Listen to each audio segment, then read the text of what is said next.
This is the Cowboy State Daily Morning Show with Jake.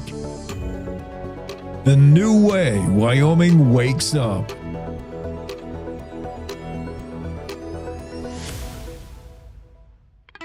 It's time to take a look at what's happening around Wyoming. From the Cowboy State Daily Newsroom, I'm Wendy Core. A woman living in a Southside apartment complex in Casper on Sunday said she heard gunshots and a plea for someone to call 911. Then she opened the door leading outside her building to find the body of a masked man at her feet with a gun in his hand. Cowboy State Daily's Dale Killingbeck reports that 2 people were shot in the incident at Fox Hill Apartments. 1 man was killed and another was transported to Banner, Wyoming Medical Center with an apparent gunshot wound. What we were told by an apartment resident below that apartment was they heard about 12 gunshots. And then she opened her door and she said she heard somebody say somebody needs to call 911. So she grabbed her phone and ran into the hall and to the end where she opened the door, and there was a body laying at her feet. And that was the individual that was deceased. In a separate incident that occurred at the same time in another part of the city, an apparently accidental shooting involving a 21-year-old and a 16-year-old has left the teenager in a Denver hospital fighting for his life. Helium is good for a lot more than fun party tricks like floating balloons and chipmunking your voice. It's also state-of-the-art when it comes to coolant for rockets and semiconductors, and it's considered irreplaceable for many medical devices, including MRI machines. And Cowboy State Daily's Renee Jean reports that Wyoming, which already produces 20% of the world's grade A helium from one location in Sublette County, could be home to a second source of the vital gas. When we mine natural gas, that helium could be a byproduct if it's present in a large enough amount. In Sublette County, we already know that it's economically there in an economically feasible amount. We got the right geology. We already have one big player there, ExxonMobil. Now we have another helium company looking to set up in Sublette County and take advantage of that geology. The company is Blue Spruce, and the project is called the Dry Piney Helium and Carbon Sequestration Project near Big Piney. Blue Spruce expects to begin operation in the fall of 2028. A Wyoming-based federal judge is giving the women suing their sorority for inducting a Wyoming transgender member 30 days to refile their lawsuit or give up the case. U.S. District Court Judge Alan B. Johnson's deadline, issued Friday, comes after 2 years of litigation in a case in which 6 women are suing the Kappa Kappa Gamma sorority, accusing it of violating its own rules and imperiling its membership and future for allegedly pushing University of Wyoming-based sorority members into inducting transgender student Artemis Langford in the fall of 2022. Crime and Courts reporter Claire McFarland has been following the story. Judge Johnson of the federal court was like, you basically can't attack this sorority for inducting a transgender member because private organizations in America have a First Amendment right to dictate their terms of association, their terms of membership. That's under your expressive association rights. And the appeals court was like, we're not going to look at any of that because you still have a chance for remedy in the lower court. And then there was this huge lull. Nothing happened. On Friday, Judge Johnson was like, you got to do something. 30 days to amend your complaint or this case is over. The women's attorney, Cassie Craven, told Cowboy State Daily that they plan to reframe their allegations for the court's consideration. I'll be back with more news right after this. Do you know it's illegal to dig or excavate without knowing what's below? This is Jan Warren, Executive Director for One Call of Wyoming. We will be hosting workshops around the state to educate homeowners, realtors, landscapers, underground facility owners, and excavators on the state law, industry best practices when it comes to planting a tree, building a fence, or any other excavation project you have planned. Join us for a free breakfast, get your questions answered, and learn how One Call of Wyoming is here to help. Go to onecallofwyoming.com and register today. Goring is frequently the term used to describe what happens when a fed-up bison attacks a Yellowstone National Park tourist who gets too close, conjuring up images of an enraged bison driving its horn through the victim's torso. Cowboy State Daily's Mark Hines reports, though, that in reality, bison bludgeoning or catastrophic bison bashing might be better terms to describe what happens when one of the 2,000-pound beasts decides it's had enough of someone invading its personal space. I talked to an ER doctor in Cody who's treated a lot of these cases. So he sees a lot of broken bones, a lot of damaged spleens and livers. Things got off to an early start this tourism season. A 47-year-old Florida man suffered what were described as minor injuries May 4th when he got too close to a bison in Yellowstone's Lake Village area and the animal turned on him. And that's today's news. Get your free digital subscription to Wyoming's only statewide newspaper by clicking the daily newsletter button on cowboystatedaily.com. I'm Wendy Core for Cowboy State Daily. There I was, 16, divorced, remarried with a baby, another on the way, and I could barely read or write. It was time for me to change my life and the lives of my family. So I went back and I got my high school diploma. That was the catalyst I needed. Now I have a bachelor's, a master's, and I became a teacher. Mom, this is your very first yearbook. Your commitment to education motivates me, your coworkers, and your students. You showed me that if you come from nothing, you can still be anything. You told me I deserve to succeed. It's been 15 years and I still live by that. You're the model for success for your kids, grandkids, and your students. When I look at all these success stories, I cannot help but think it all started by getting my high school diploma. When you graduate, they graduate. Visit finishyourdiploma.org to find free and supportive adult education centers near you.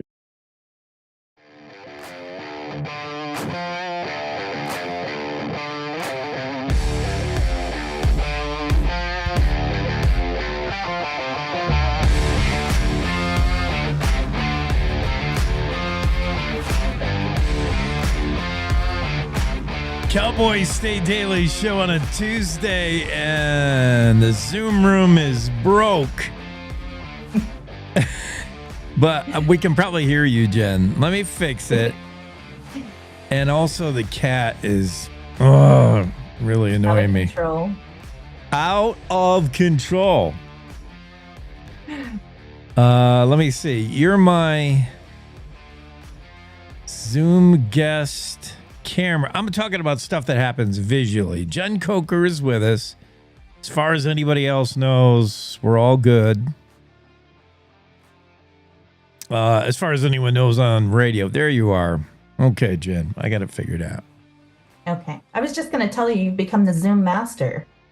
You're just solving problems on the fly. Well, yeah. And this, yep. I mean, okay, I'll take that. I feel like I'm always playing catch up, one step behind. Zoom's always one step ahead of me. It is. Trying to figure stuff out, but it's slowly, one day at a time, through trial and error. More error than trial, or plenty of both. Yeah, I've learned like a 1,000 ways not to make a light bulb. And yeah, that's my favorite way is when you go upside down. That's my personal favorite. And it always coincides on when I'm having an upside down kind of morning. Yeah. This time you were just not there, and that's not acceptable. Take me upside down, but we need Jen. Your story. Oh my goodness. Quite a story, huh? He's got a life. You promised it would be. It's fantastic. Folk, I mean, we'll spend this time telling people I got to go read it because there's no way we can encapsulate it and feed it to you, spoon feed it to you. You got to go read this story. It's unbelievable. But yes, tell me, you've told us a lot about our story subject, and we want to get this guy on, by the way. On the show. It would be fascinating.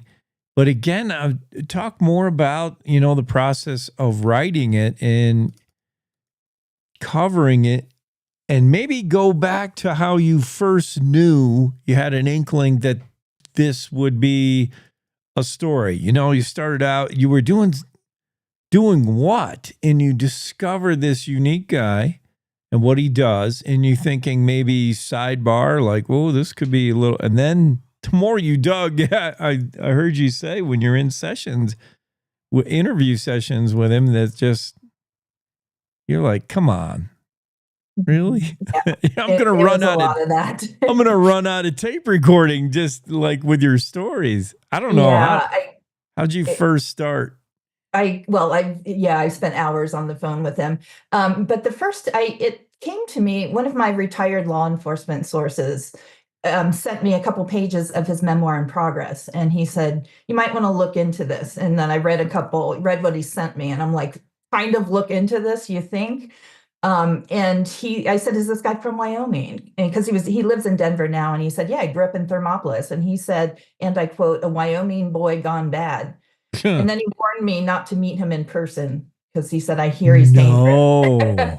Really? So What did you think to that? Did you take that to heart, or?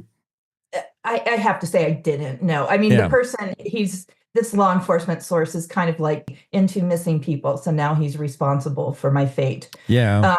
Yeah. But so that was my introduction. And so I just reached out to Richard Pitt and just said, hey, are you this guy? And are you from Thermopolis? And is this story for reals? And he said, yes, yes, and yes. So we he's very eager to share a story. And so our first phone call was 2 hours, and I don't know he answered one question because he just kind of went on a couple rabbit holes, and I eagerly followed because they were super interesting. In this case, I had so much material to work with because he has a memoir in progress and it's exhaustive. So he sent me at first, his agent sent me kind of a mini memoir, but it didn't have anything about his early years. So I said, do you have anything else here? And he said, yeah, I've got this enormous unedited manuscript. So he sent me that. And the hours of reading I've done on this is really, he's a very interesting writer too.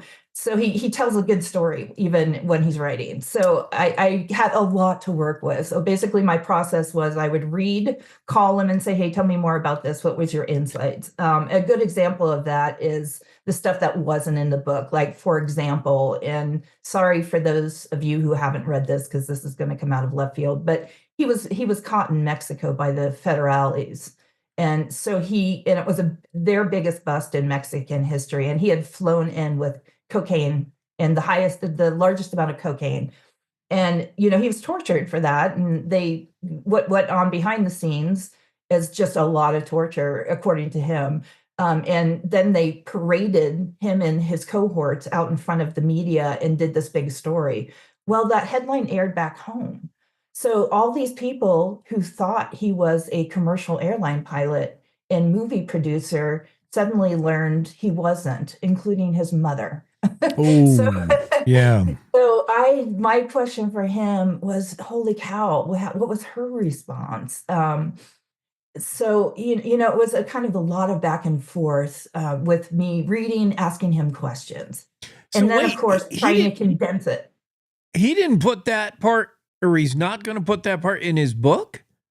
It might be. I have to say I had to skim. I mean, this thing is, I'm going to say 800 pages, so I couldn't read the whole thing. So maybe there's somewhere, but it wasn't in with that scene. So it may be in there, hidden in there somewhere. Richard Pitt, Thermopolis kid gone bad, lived life straight out of 1980s drug running movies like Scarface, smuggled drugs for the likes of Pablo Escobar. If he was working today and got caught by Mexican authorities, I imagine he would be no big deal. He'd just be like, I'm out of here in 15 minutes. The way the thing seems to go with the cartels down there, they just rescue you right out of jail. This guy, I think if this is going to be made into a movie, or if his memoir is to be a bestseller, you've got to ghostwrite this, because the way you paint the opening, your opening paragraph, I see a movie. I see the movie George Thorogood's Bad to the Bone blaring from the cockpit tape deck as Richard Pitt maneuvers his Cessna 404 onto the paved runway in a southern Mexico boarding town. I can just see the movie, man. I totally get. He's got to be chomping on a cigar too, or something, and I mean, you just bring us right into the cockpit with this guy. I'll tell you, Jake, trying, you know this, you're a writer, trying to figure out where to start one of these Yeah. sagas. Oh, I am 10 beginnings until I'm like, how do I enter this one? And that one felt right. And I think it was George Thorogood's Bad to the Bone that hooked me too. It's those types of details that I find fascinating. Totally. And and you're right. There's so many, like, where do I even jump? And sometimes that's what gives you writer's block when the editor is barking at you. Where's that story? You're like, I have it all. The notes are now down to where I have the word count is reasonable and I'm ready. I just can't. I don't know where to start it. Like where? Yeah, that's what took me an extra week. And I'm just like, editors, I know you're mad at me, but give me a week. Well, I mean, you have to honor the story. The story becomes its own living thing, and you got to honor the story by making the right opening. And the right opening makes or breaks a movie, makes or breaks a book or an article.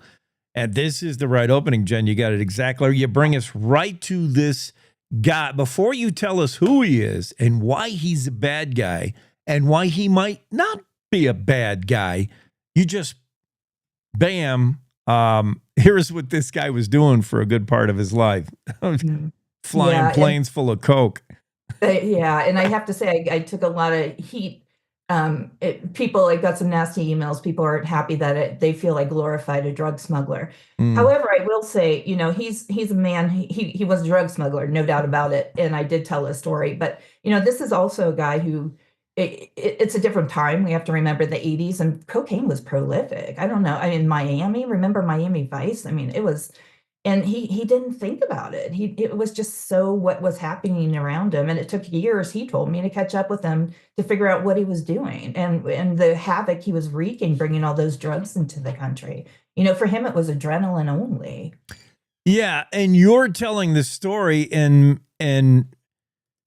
I don't know if you're glorifying the cocaine running, but you're trying to give a reader a sense of in Pitt's eyes, he's a rock star, man. What he's doing, he's getting paid.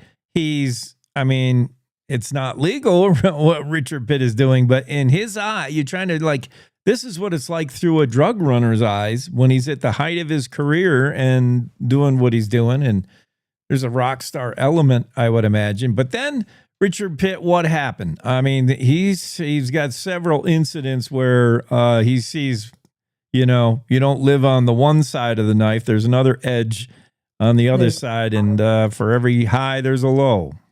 Yeah. And what caught up with him, too, is that he had escaped when he got caught in that opening scene where the federales caught him. He was put in a Mexican prison. And I said, you know, did the Colombians help pay out? And he's like, yeah, the Colombians show up with money because he was, you know, he didn't rat them out.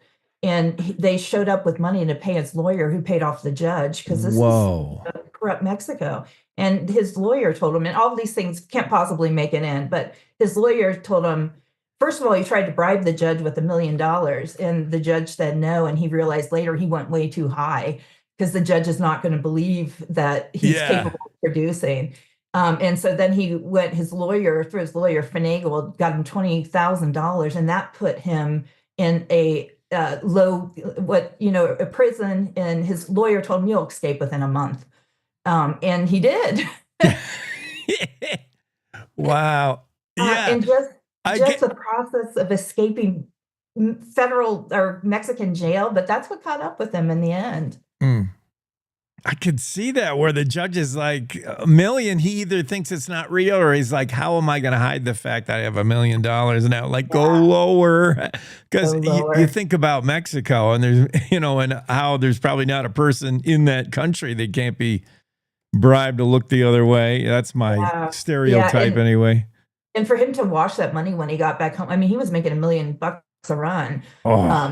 Sometimes, and his secretary told me, you know, I should have known. She didn't know. His secretary at the movie studio, because that was his lawyer told him, I can't tell you what to do, or one of his lawyers, but you might want to launder money through a movie studio because it's really hard to track as far as profits and you know how much money is actually made on a film. And How much money's blown on a film like Snow White? Exactly. I'm just reading like Snow White is the remake is like $1 jillion over budget. I just read where a whole bunch of cocaine floated up in Australia. Like Richard Pitt had nothing to do with it. Yeah, Richard Pitt did not do. Well, the preferred method now, before Pitt was a hotshot ace pilot doing it, the preferred method now is to put it on ships and then dump it and have somebody else pick it up. So for a while, there's a whole mess of cocaine, fentanyl, meth floating in the ocean, and then you got to go get it. And the people who go get it, I think they got busted in Australia. Anyway, yeah, Richard Pitt parlays Thermopolis school system, Hot Springs County School District education into the drug runner of the day. He turned things around. Now tell us where Richard Pitt is today and why he's not rotting away in a prison. Well, he did spend 28 years in federal prison after the 5 he spent in Mexico, and that was as a result. And I can't get a clear answer on this. He said this is his next book, so he doesn't want to kind of put it away, but he was working with the feds on busting cartel, and then something went south where they say he operated illegally and out of bounds, and he said he didn't. He had that permission, and when they got on the stand, the feds said, no, Pete, we did not give him permission to do that. And so that's what he spent. Then originally they gave him 3 lifetimes. And they whittled that down, of course, because that wasn't within sentencing guidelines. So they ended up, he got 28 years. So he's out. He's been out for 5 years. He's now working. He lives in Denver area. And, part of this story, too, that I think is potentially overlooked is all his regret at his age, and what this cost him, what his adrenaline rush cost him. And that's his daughter and grandchildren, and so he's really working hard to try to repair. And he spends a lot of time working very hard to be close to her and to try to forge some type of relationship with her. Yeah, I would imagine, when you turn state's evidence or when you turn it to work in cooperation with the United States, he would have invaluable information about how things work, but when you work like that, sort of like working undercover as a cop, you're half bad guy. Like you still have to kind of live with one foot in that world and one foot in the real world now. And yeah, because remember too, I mean, he was one of Escobar's top pilots. And at one point Escobar told him, hey, because I was like, is it like the mafia where you can't get out if you want to? And he's like, exactly the opposite. In fact, Escobar, really? Escobar, he said that's all in the movies. A couple of things I learned in the movies: you don't drop cocaine from an airplane into swampy land. He's like, no idiot does that. And that was in Barry Seal's the other movie, Made in America. They were dropping drugs out of the plane. He's like, no, Barry Seals would have never done that. But Escobar told him, hey, you're every run you're pushing at this point. So I would suggest you retire. And he just kept going. Fascinating stuff. Jen Coker, Cowboy State Daily, this story you got to read. Richard Pitt, Wyoming pilot and Vietnam vet, smuggled drugs for Pablo Escobar, has an incredible life story. You can read his 800-page memoir or read something considerably shorter. It's in progress still. In progress, yeah. Yeah. He does have, I'm sorry to interrupt. He does have 3 fictional books out, and those are based on his experience, but they are fiction. He needs to tighten that book up, clean it up, have you ghostwrite it, because it needs that vivid imagery that you bring. Yeah, I would suggest that. If anything, Richard. Excellent. So let's have you on later this week. We're going to talk about test dogs, beagles, and whether you can catch food poisoning from your significant other. Sound good? That sounds good to me. All right. I'll see you Thursday. You bet. Have a great Tuesday. You too. Jen Coker, Cowboy State Daily, into the Zoom room. Let's get Greg Johnson in here right after this quick break on the show. Wyoming is a big state. There's so much ground to cover, so many stories to tell. But the Cowboy State Daily News team is up to the challenge. I'm Wendy Core, host of Cowboy State Daily Video News. Whether it's politics in Cheyenne, energy issues in the Powder River Basin, or grizzlies in Yellowstone, our talented crew of experienced journalists are out there finding and telling the stories that matter. What's the best restaurant in DuBois? Renee Jean checks it out. What's the most recent Supreme Court decision mean to our everyday lives? Claire McFarland explains. How is the upcoming elk hunting season shaping up? Mark Hines lets us know. Every day, I talk to the reporters who are covering the topics, issues, and people that are important to Wyomingites, and in our daily newscast, I bring you those stories. Tune into the Cowboy State Daily Video Newscast every morning, only on CowboyStateDaily.com. This is the Cowboy State Daily Radio Network. Gracie and Pedro might not get along so well. You're standing on my tail. But there's one thing they agree on. There's a right seat for everyone. Oh, that's the good stuff. Whether you're a dog, Hold on, Pooch. a cat, a fish, or a rat. And I'm a ferret. Be sure to travel safe. How can you be so sure? I'm absolutely positive. On your next adventure, make sure your children are in the right seat for their age and size. Get it right at nhtsa.gov/the-right-seat. So I wanted to talk with you and your mom today, Lily, because some people at school have noticed changes going on with you, and we're concerned. Like what? Who? Some of your friends, teachers. It sounds like you've lost interest in a lot of things lately. You're hanging with new friends. So? So, individually, maybe those things are no big deal, but taken together, and then the incident the other day, you were with Derek when he was caught selling marijuana. Yeah, he was selling it. Honey, we know. But we care about you and want to know what's going on. That's right. We just want to understand better and see how we might help. And if weed is a part of it, we just want to make sure you understand the negative consequences for someone your age, the physical and mental health effects, the poor decision making, and the confusing legal aspects these days. So what do you say? Can we talk? For more information about talking with your kids about underage use of alcohol and other drugs, visit underagedrinking.samhsa.gov.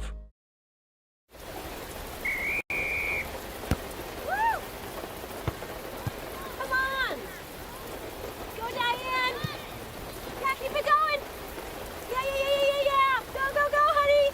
If you love them enough to drive an hour to cheer them on as they get beat 11-0 in the rain, then surely you'll check nhtsa.gov/the-right-seat to make sure they're correctly buckled in the back seat. Throw that ball, Diane! Woo! You got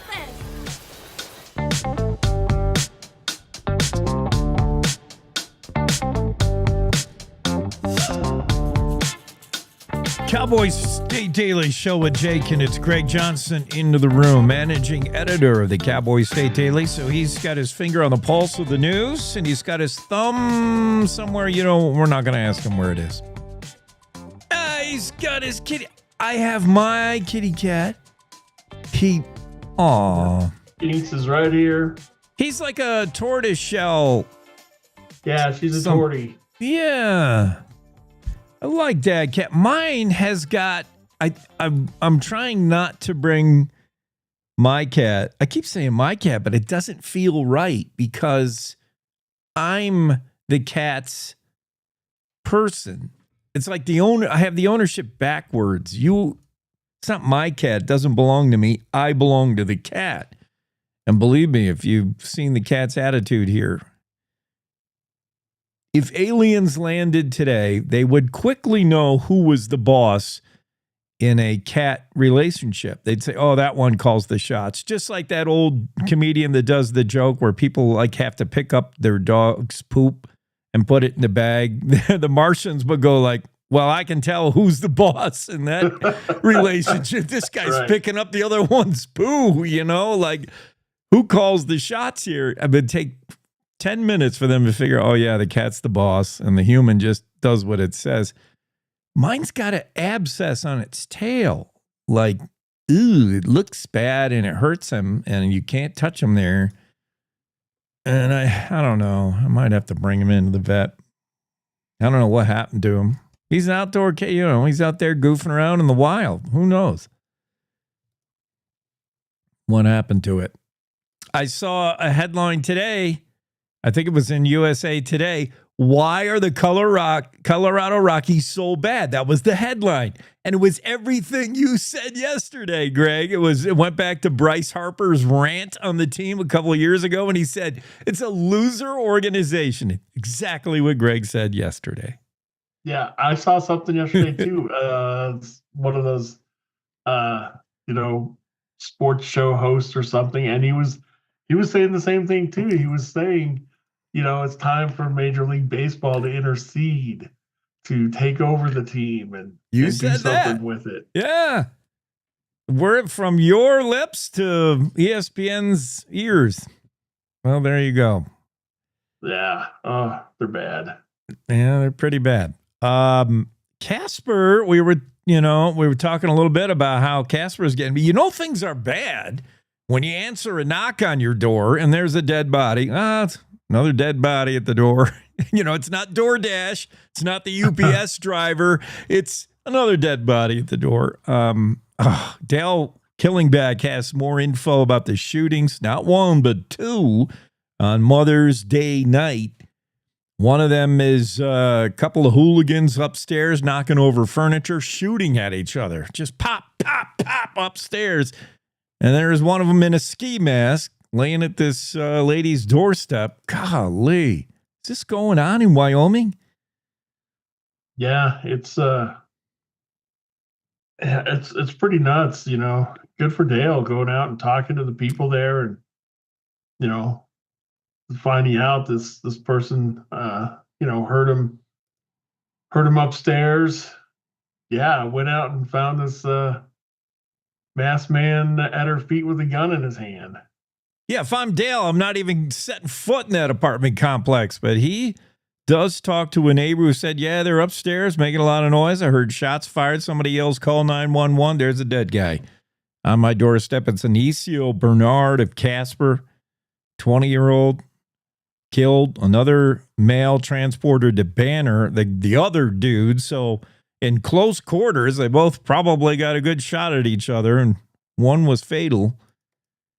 And it may not be over yet. I'm worried about some other guys that were seen outside on a motorbike taking off, and they said, we're going to go get the guys who shot our friend. Like, oh, man. Yeah, it's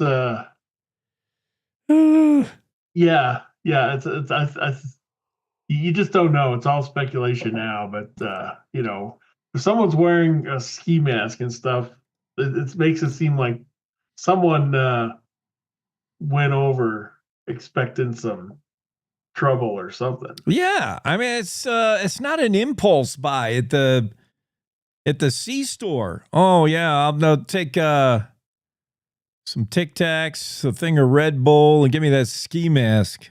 I got a job I got to pull later. I mean, yeah, you're traveling around with this. I mean, to me, that's enough evidence if it's in your car. If they pull you over for a headlight out and you got a ski mask in May in your vehicle, where are you going, sir?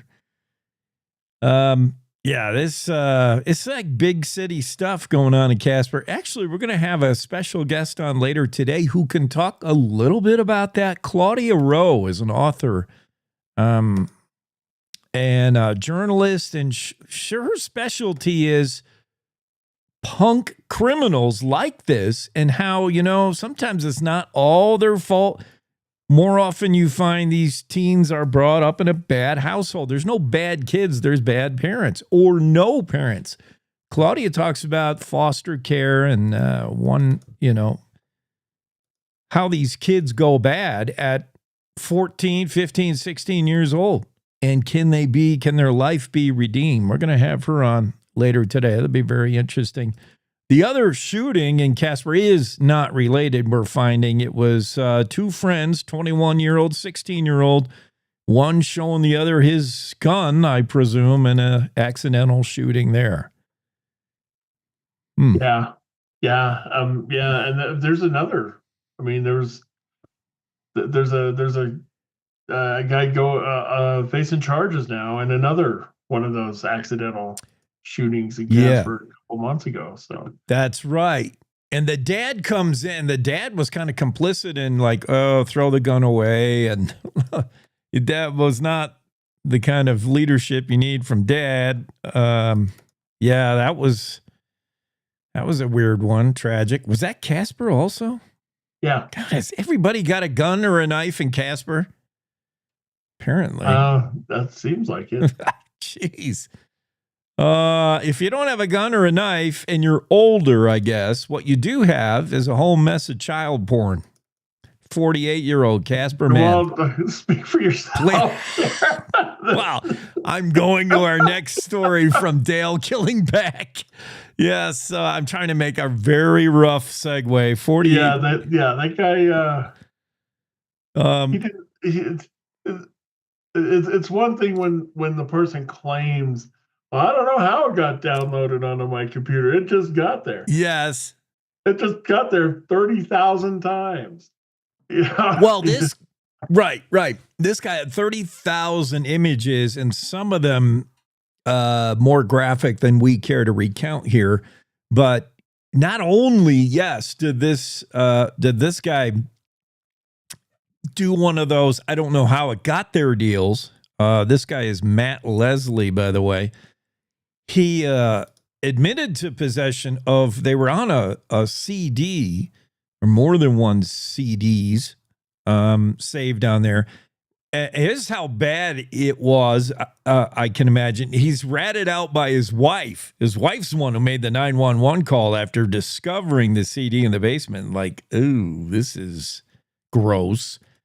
She makes the call. He gets in trouble when DCI is called in. And the judge, before sentencing, even asked this guy, well, I don't know if they've had sentencing, just the accused, okay.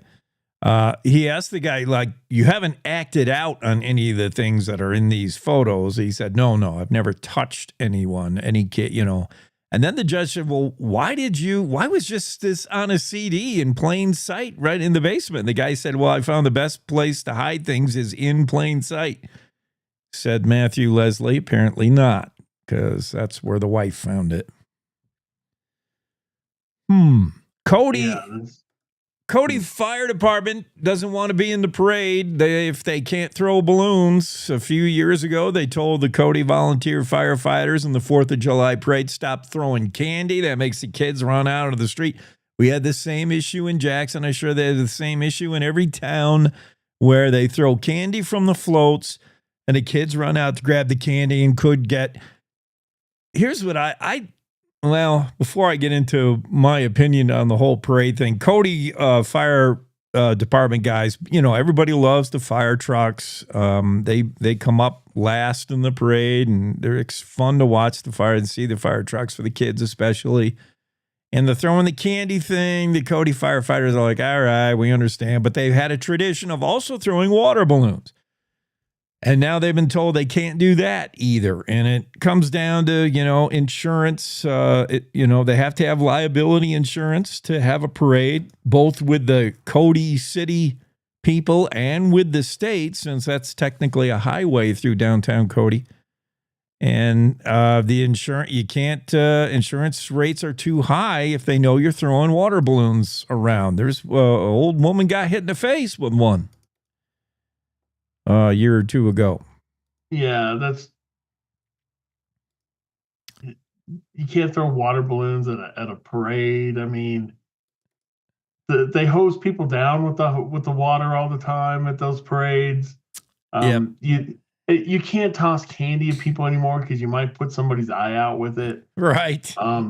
It's just nuts. I know. And if you're a city, for that event, just self-insure it. I don't know. It just seems stupid. It's just really stupid. Because I found, looking for photos to go with this story, I found photos from previous parades, that Stampede parade, of they're sitting up there on the parade, and they're firing off a Gatling gun. They're firing off cannons and stuff. So you can fire off a Gatling gun in the parade, but you can't throw a water balloon. It's frustrating when you see stuff like that, when you see America and Wyoming and Cody become a nanny state, become this, we're all so worried about all the things that can go wrong with throwing candy and balloons. I mean, really? But yeah, over the kerfuffle, Andrew Rossi has a story, Cowboy State Daily. Cody Fire Department said, volunteer firefighter said, well, then we just won't be in the parade. You took the candy, you took the water balloons, you're taking all the fun out of the parade in the name of insurance and cowing down to insurance. Then we won't be there. We're out. Yeah. I mean, is it worth not having the fire department in the parade? Yeah. Meanwhile, parade organizers say, hey, the water balloon ban's been in effect for years. We just kind of turned the other eye. So, this isn't like a big surprise coming. They know instances of somebody hit with a water balloon that broke this lady's glasses, and the dude that announces the parade almost had his equipment hit by a water balloon. It's just gotten crazy with this water thrown around, and Cody at the the whole, they don't like you throwing candy. I know in the Jackson Hole parade. And the worry is kids are going to run out and get run over by a parade vehicle or float. I mean, top speed of the parade is like 2 miles an hour.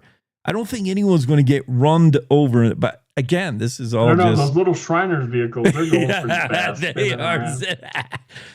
Yeah, that's taken true. out by the Shriners.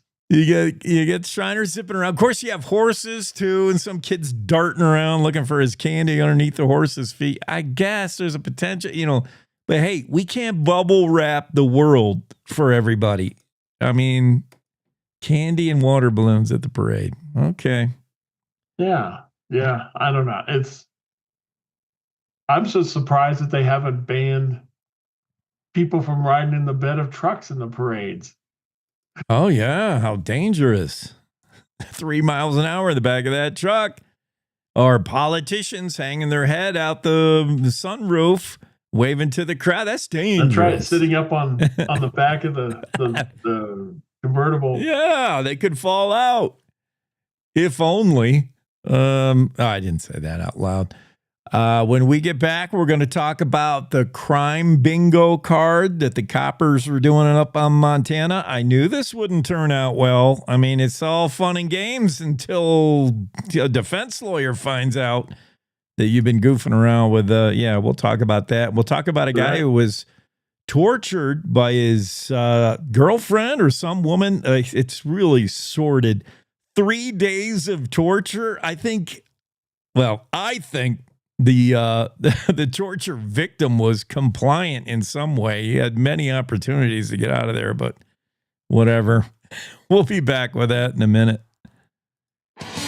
Want to stay in touch with what's happening around Wyoming? I'm Wendy Core, host of the Cowboy State Daily video newscast. From Mountain View to Upton, from Jackson to Cheyenne, our reporters are out there finding and telling the stories that matter. Every day, I talk to the talented journalists who are covering the topics, issues, and people that are important to Wyomingites. And in our daily newscast, I bring you their stories. Tune in to Cowboy State Daily video news every morning, only on CowboyStateDaily.com. You're listening to the Cowboy State Daily Radio Network. In today's digital world, it's hard to know who to trust. Your local TV and radio stations bring you the facts. Misinformation and deep fakes flood social media, but broadcasters deliver verified and accurate news. For news, emergency updates, sports, and entertainment, turn to your local stations. Text TV to 52886 and urge Congress to support the vital local journalism broadcasters provide. Emma, did you hear? Todd's in the hospital. Who's Todd? He got a collapsed lung from vaping. He thought it was cool. Not cool. Promise you won't vape, Emma. It can lead to a lifelong addiction, and we can't be friends if your lungs collapse. Bogus. Wacky sitcom teens aren't the best people to talk to your kid about vaping. Hey, you got a minute? You are. Start the conversation with your child about vaping today.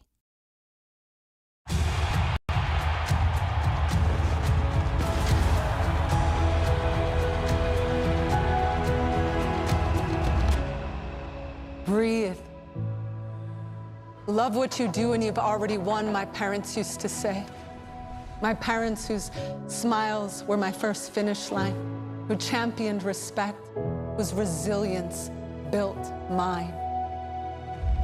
Even more than I wanted a gold medal, I wanted a heart of gold, like the mentors who were my balance beams refusing to let me down, and the coaches who spoke out to anything out of bounds, heroes who never stood on podiums, but stood up for me. Every shot I made, give the assist to those who since my youth were referees, ready to blow the whistle and end abuse.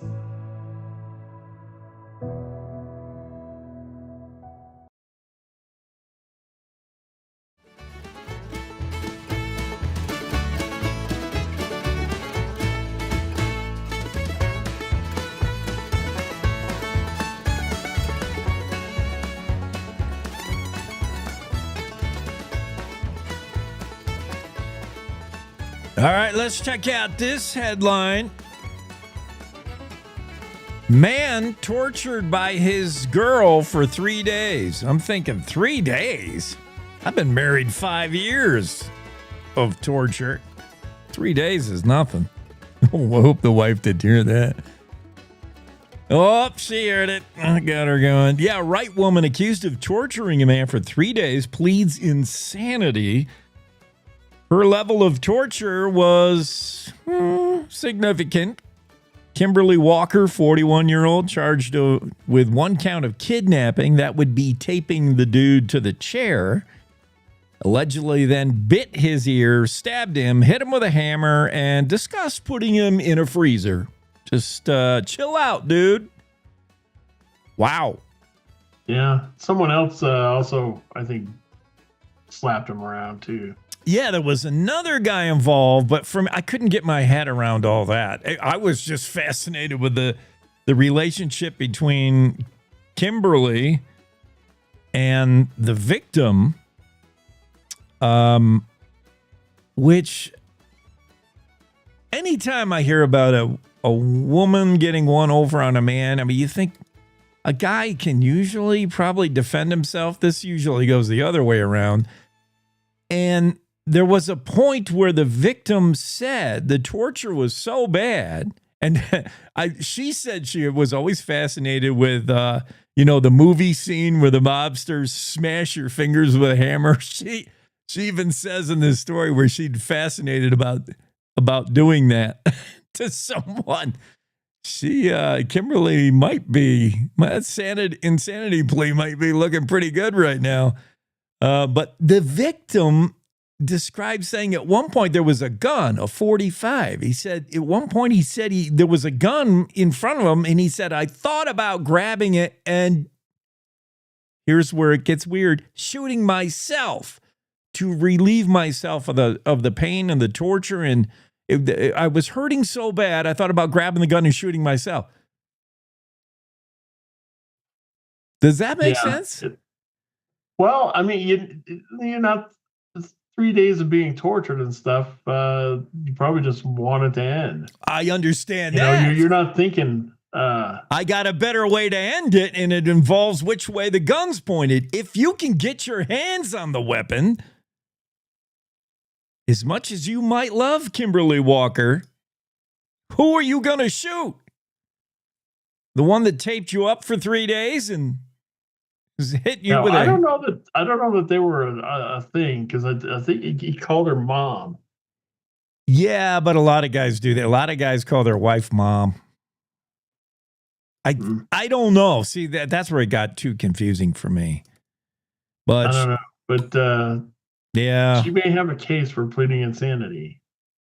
She's got a good case going. I don't want to make light of mental things. She's had episodes of schizophrenia. Like, it's been in her past. Even the victim says, yeah, she's had, times where she just went on rants. The man said, the victim, and the victim said she just went off about some special penny that she was missing. And the guy's like, I don't know where it is. And then things got weird. Well, Yeah, and it's too bad because they're stopping making those pennies. They're gonna pretty soon. Canada, I still can't get over the fact that Canada quit their penny a while ago. I had no idea. And then rounded them up. Like, I could just see the Royal Canadian Mounted Police come into your door. How many pennies do you have? They came in, like they took the pennies out of circulation. They just didn't wait for them to die off. They rounded them. They went and got them. That's impressive. Canada showing us how it's done. Yeah. The crime bingo. By the way, that was Claire McFarland who had that story about the woman who tortured a dude for 3 days. And tell me that dude didn't have opportunity to get out of there. I don't get that. Crime bingo. David Madison. We learned in Bozeman, Montana, the police department, it became exposed by the police department itself during a press conference. I think the police chief, Jim Veltkamp, revealed that during a press conference April 18th that his department was playing, at least most of his officers were playing something called crime bingo. You had on your bingo card whether, during a traffic stop, you could arrest 2 people at once and et cetera, things you could check off. Would that encourage officers to seek to fill their bingo card? I'm willing to say law enforcement's more professional than that across the board, that they would just, whatever happened, that happened, that would go on your bingo card. You weren't trying to force the issue. But I'll tell you, a defense attorney, when he finds out you guys have a bingo card going at the police department, what are they going to do? That's the first thing they're going to mention in every case. Yeah, well, and then they got to find out if their arrest corresponds to one of the squares on the bingo. Yeah. That would be the home run. If you're the defense lawyer, you'd say, oh, look, you busted my guy for meth possession and you checked off the box for meth possession. Never mind that the guy actually had meth, if he did in this scenario. I would think it would have to be there because you can't make you really can't make a credible case for the crime bingo could have been the reason why they acted the way they did if it's not on their card. But what you in the thing you set it up with all kinds of things in there, and then you press and it randomly generates a card with these different things on it. So if it's in that system, I think is where it can. Make the case for it. The 13 officers playing this bingo game, 2 sergeants were included in the 13 officers. I think there's an awareness of what is on a bingo card and what might be harder to fill than other things, and none of it even matters. Whether the bingo card thing, whether you could tie that to a specific case, it's not going to matter. A defense attorney just brings that up and it's over, game over, because now you've thrown so much doubt and it's just, and the prosecuting, the attorney's office, Gallatin County Attorney's Office, this happened up in Montana. They pretty much said, we don't want anything to do with this. They threw out all the cases. It's a tough call, said Gallatin County Attorney Audrey Cromwell, but dismissal of the case is best way to protect the defendant's constitutional due process rights.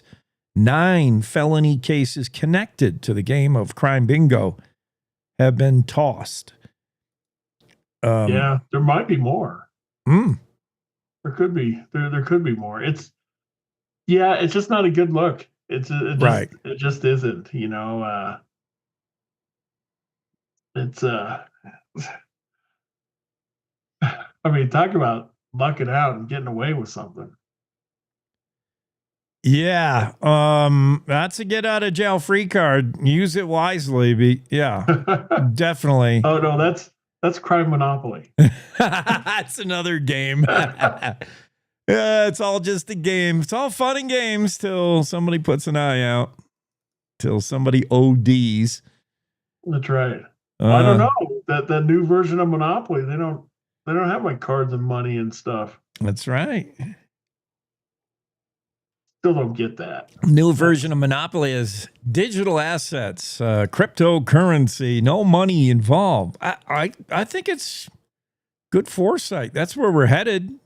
Money. You rarely see anybody walking around with money anymore. Hardly ever. I mean,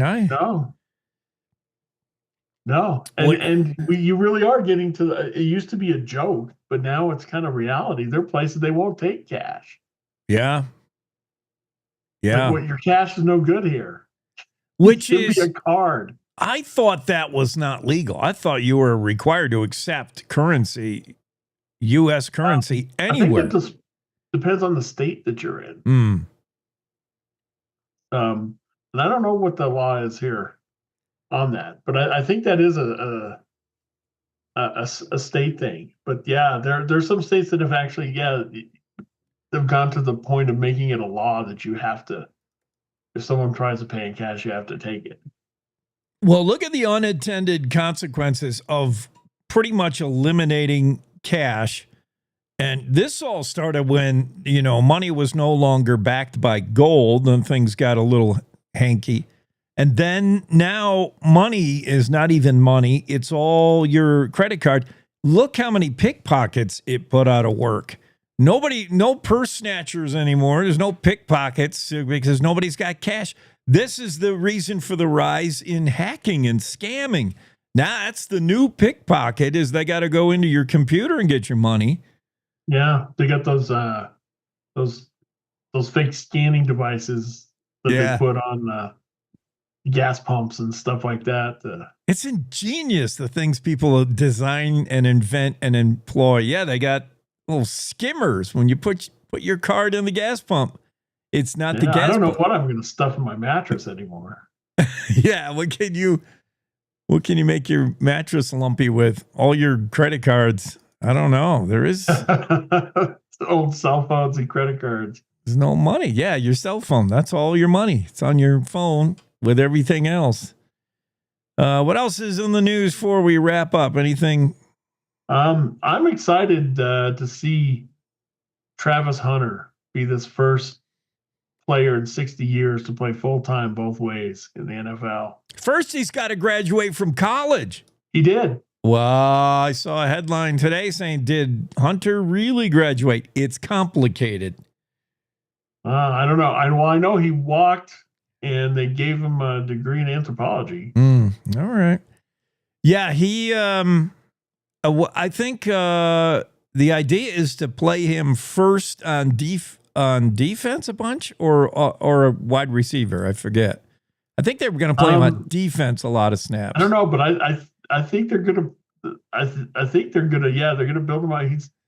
He may just be full time both ways. Well, receiver, you're not unless you're like the number 1 or number 2 guy. You're not out there the whole time anyway. So yeah, right. And how tired? We're talking about a football player today. They don't play on both offense and defense. You get to rest while the other crew is out there, and this guy plays both. You get tired running a go pattern and they don't throw you the ball. That's really exhausting. You run 2 plays where you're the guy who's got to clear out things for the underneath receivers, 2 goal balls that you never get thrown, and you're coming out. You're like, all right, But, yeah, you're not required to play every snap on offense as a wide receiver, especially a WR3 or something. Yeah, we'll see. I think he's just pretty good on both sides of the ball. Not great. It's just it's a novelty. It's a trick. I think it elevated his draft placement. Yeah, and the Broncos, they're going to be playing on Christmas night. Oh, yeah? Yeah, they're going to be at the Chiefs Christmas night. All right. Go Broncos for that one. Christmas game for the Broncos. All right, Greg. We're going to wrap up this talk. We'll see you tomorrow, I hope. Yep. All right. See you later. Yeah, have a great Tuesday, man. Greg Johnson, Cowboy State Daily, joining us. When we come back, we got a lot to do. We're going to hit a high gear here. Let's take a break. Top of the hour news.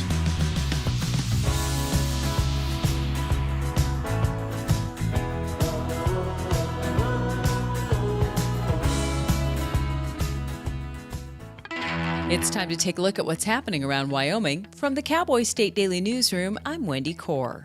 9 felony cases connected to a game of crime bingo played by Bozeman Police Department officers will not be prosecuted.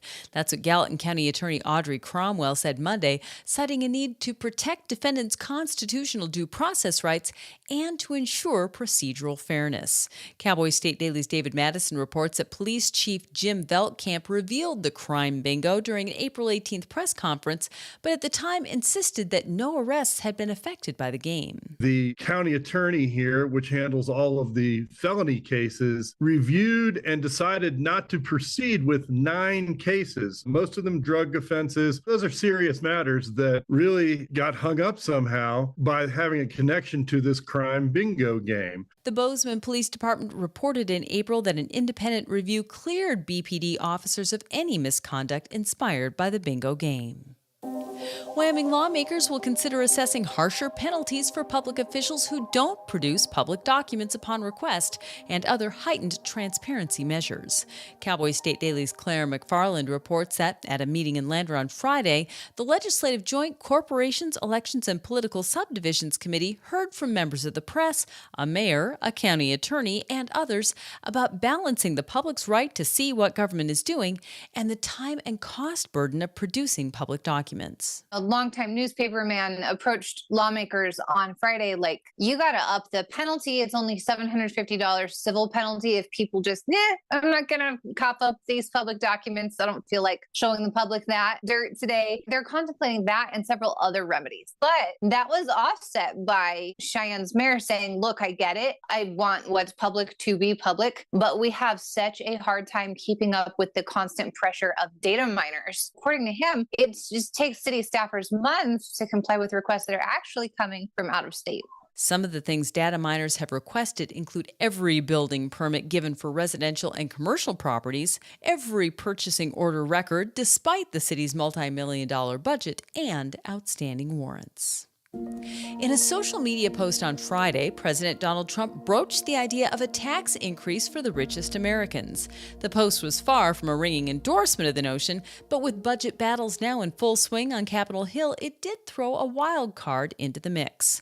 Cowboy State Daily's Sean Berry reports that Wyoming's U.S. senators don't want to raise taxes on the wealthy, saying they are loath to slap tax hikes on anyone, period. As a general rule, the Republicans do not want higher taxes on anyone because they don't want to hear about it come campaign season, especially when they're in a primary, because it is just absolutely politically toxic to be told that you've raised taxes and what are you going to tell your constituents now? In Trump's post, he said increasing taxes for the wealthy might in fact be a liability for Republicans in Congress.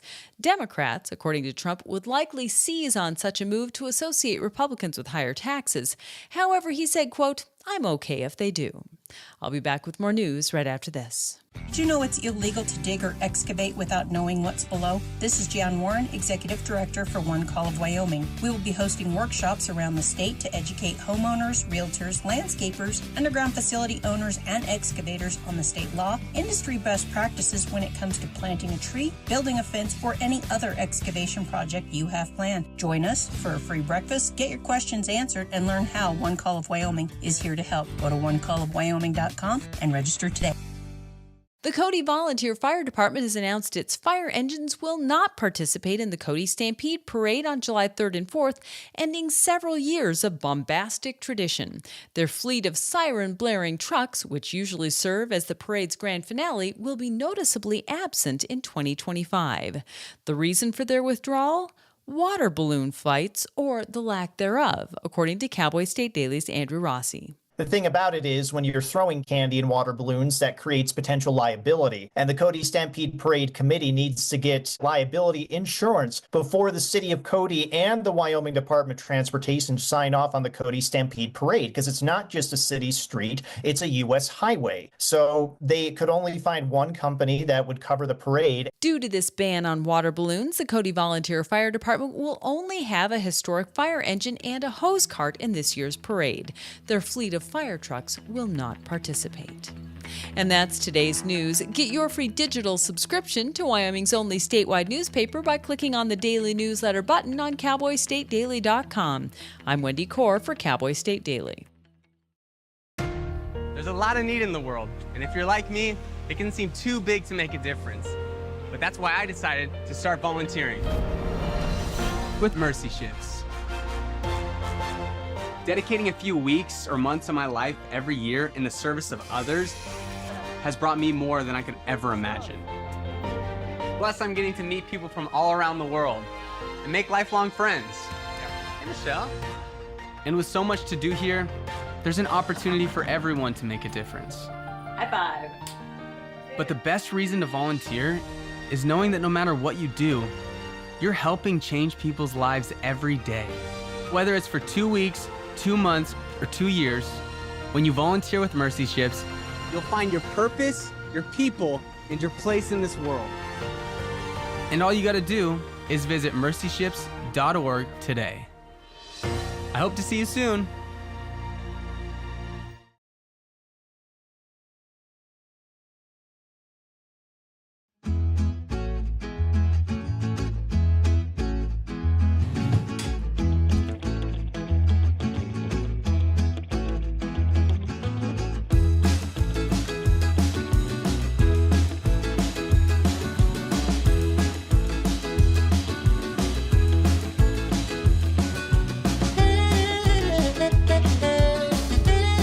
Cowboy State Daily Show with Jake on a Tuesday, May 13th. Special guest coming up this morning. We're going to talk to Claudia Rowe. She's an award-winning author, journalist, investigative journalism. You've seen her work on Mother Jones, New York Times, Seattle Times.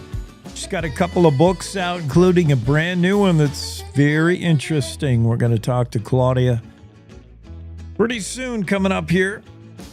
We'll also check in with Leslie Steen and Tanner Belkamp. They're both with Trout Unlimited, and catch up on the latest initiatives, the latest projects. I know they've done the Tin Cup restoration project. We're going to talk about that. Trout Unlimited coming up on the show. So lots going on, lot to do. That woman from Wright accused of torturing a man for 3 days pleads insanity. Charles chimes in on that story saying she wasn't right in the head, eh? I get it. Right in this case, Wright, Wyoming is with a W. And there's not much to Wright. It's pretty small. I would go mad living in Wright. I hear you, Kimberly. Yeah, there's so much about this story I don't understand. I do enjoy some of the comments, though. It's not funny. Shouldn't be laughing about it. We're not sure. Greg wasn't sure of the relationship between the woman torturing the man. Were they seeing each other, boyfriend, girlfriend? Were they roommates? Because then there's a third guy involved who is called simply the roommate. The victim referred to the torturer, and this is all alleged, as mom. But this is not his mom. He calls Walker mom. Deputies met with the roommate. Oh, the roommate calls the woman mom. I don't know. I'm confused. I thought there was some kind of relationship. The affidavit describes Jess Osborne as being in a relationship with Walker. Jess Osborne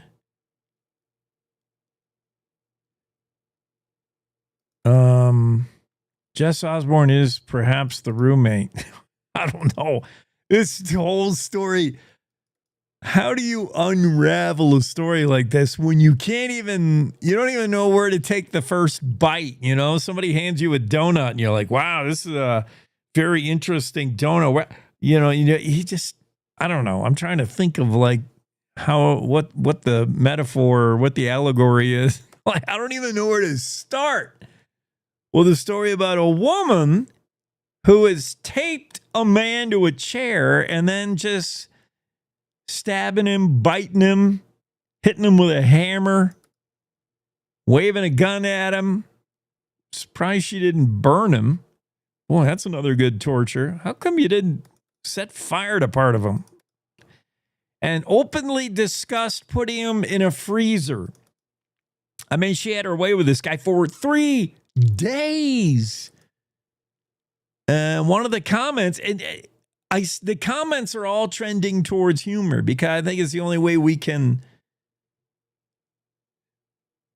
deal with a story like this. The only way our brains can wrap around a story like this is to use humor. One of the comments is, what kind of tape did she use? Yeah, probably Gorilla Tape.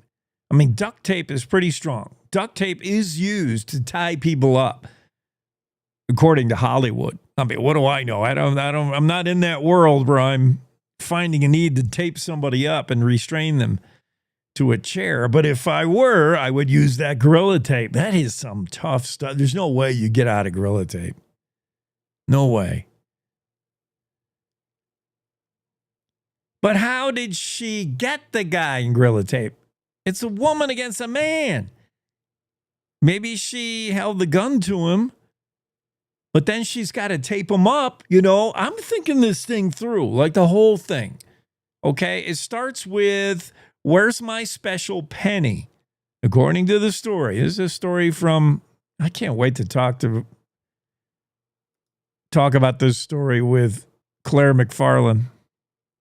Claire has the kind of like reasoning that I do. Like, we're both going to reason out a story. And this poor woman from Wright suffers from, in the past, schizophrenia. She's had mental episodes. She's going to plead mental incompetence in Campbell County District Court. Well, I don't blame you. If I'm the lawyer, that's what I'm going for. Because everything I read about this story is pretty much crazy. She claims to suffer from extreme paranoia. So, I don't know. Let's put you back there. The incident in December 30th, I believe, late last year. And the woman and the man are cohabitating and they have some kind of unknown fuzzy relationship that isn't really important. Doesn't matter if that's your mom or your girlfriend. It doesn't matter. Because we're just going to zero in on the part where it gets nuts. And she says, where's my special penny? Starts waving a 45 around. Now, yeah, if I'm a guy, if I'm her son or her boyfriend or whoever, I'm going to be cautious now. Anybody waving a 45 around, screaming, where's my special penny? I'm going to be, okay, whoop, whoop, whoop. Let's take it easy. But how do you get from there, where I feel kind of threatened, to him tied up in a chair with tape? The victim says Walker started punching him, slapping him, and hitting him with blunt objects. How do you get taped to a chair by a woman of 41, unless she's, maybe she's one of these UFC fighters or something. But how does a woman tape a man to a chair? She's got a 45. Okay, she could say, I'm going to shoot you if you don't let me tape you in the truck. But at some point, she needs two hands to work tape. All right? We've all taped somebody to a chair at some time in our life, and we know how it goes. You need two hands. What has she got, three hands? One's holding the 45 on him, and she's using it. You need some cooperation from your victim. And everything about this story tells me there was some degree of cooperation from the victim, including the victim saying at one point she left the gun, the 45, within his reach. Reach? Wait a minute. Now he's not taped up? And he said he thought about grabbing the gun, turning it on himself, and shooting himself. That's how bad he was being tortured. Pistol whipped. At one point he was allowed to go take a shower because his head was bleeding so bad that crazy Kim Walker didn't want him bleeding all over her house. She said, get in there and take a shower. Okay, that's the point where you overpower her and end the beating. Or the part where you say, I could grab the gun and shoot myself. Shoot yourself? As much as I might love Kimberly Walker, who is my mom or my girlfriend or just some person who lost a penny and is not in her right mind with a W, as much as I might care for her, I don't know if I'm going to grab the 45 to get a chance and shoot myself. I don't know, man. Methamphetamine was involved, so, well, there goes all reason.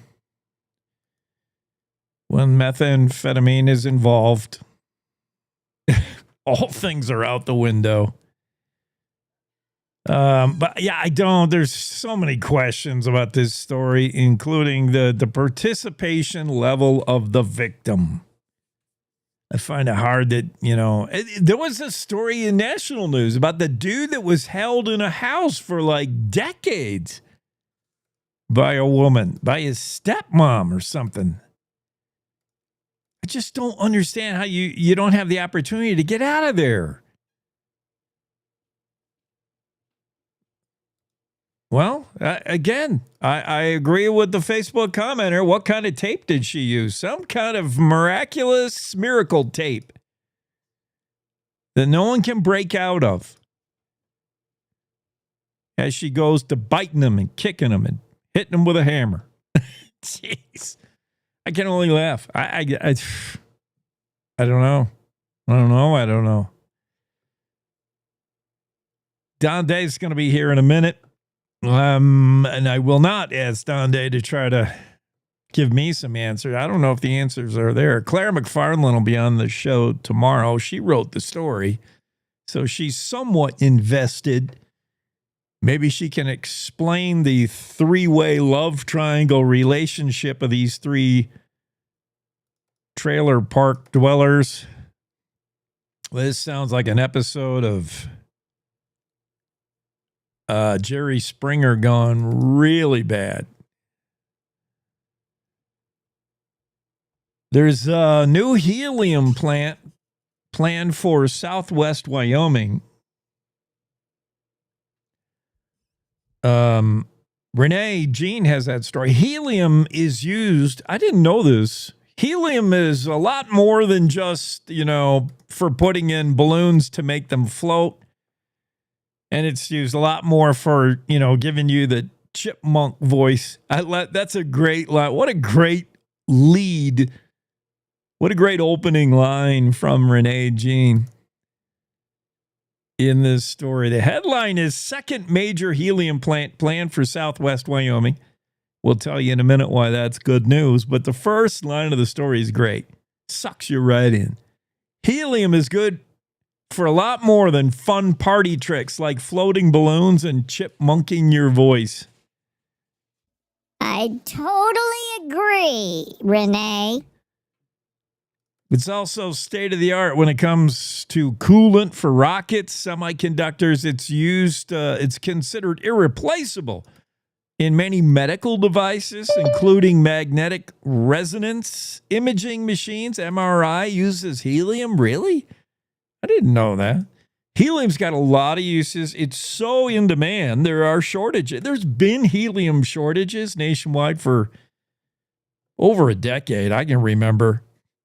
I remember one, being a wedding DJ. I remember hearing wedding planners and event planners and party planners lamenting the fact that they couldn't find helium balloons. You go to usually you go to your grocery store and they sell helium balloons. You couldn't find any for a while there when helium was in such short supply. So maybe a new helium plant's the answer. You remember that, Don, when, I don't know, going back a few years, you couldn't find no helium. Yeah, no, I know helium very well with all my stratospheric ballooning experience. And I know some helium folks, and they explained to me it wasn't so much a shortage as the fact that helium is needed by the medical industry and some other industries really well, and so it did get into short supply, but there was a misconception that we were running out of helium. Right. And that really wasn't necessarily correct. Yeah. I know a gas dealer who sells hydrogen and helium and other gases to industry in Texas, and he tells me that the amount of helium that's in a lot of capped wells or orphaned wells, like in Texas, there's a lot there. Yeah. So we have helium, but it's not easy to get, and the plant that we have and what I saw, the new one online, it's quite the process to separate helium.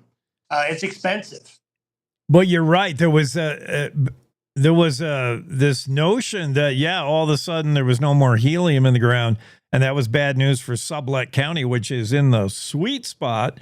All apologies to Sweetwater County. They were in the sweet spot for helium in Sublette. And that's not the case. For a while, demand outpaced supply, but we got helium. With the Ukraine war, I mean, one of the bigger sources of helium is Russia. Really? Yes. And so with the sanctions from the Ukraine war, a lot of helium that was coming from over there wasn't coming over anymore. So it gets complicated, like any commodity, a lot of things can affect prices. Very interesting. Don, we just have to have you on every hour here your wealth of information. You talked about, watch out, heat's coming to you over there in the Dakotas, Minnesota. They are looking at record-breaking heat for the next day or two in the Dakotas, Minnesota, all the way down to Texas, where they're being warned triple digits going to certainly be possible coming up. That was the nice warm spell we had. We're just paying it forward down the line. And meanwhile, what are we dealing with today and tomorrow, Don? Yeah, I mean, we're now dealing, especially for western and northern Wyoming, you're going to feel this next front first, cooler, cloudier showers and thunderstorms. We have winter weather advisories for the bighorns, for the Absarokas. The Beartooth Range is under a winter storm warning. And you mentioned the Dakotas.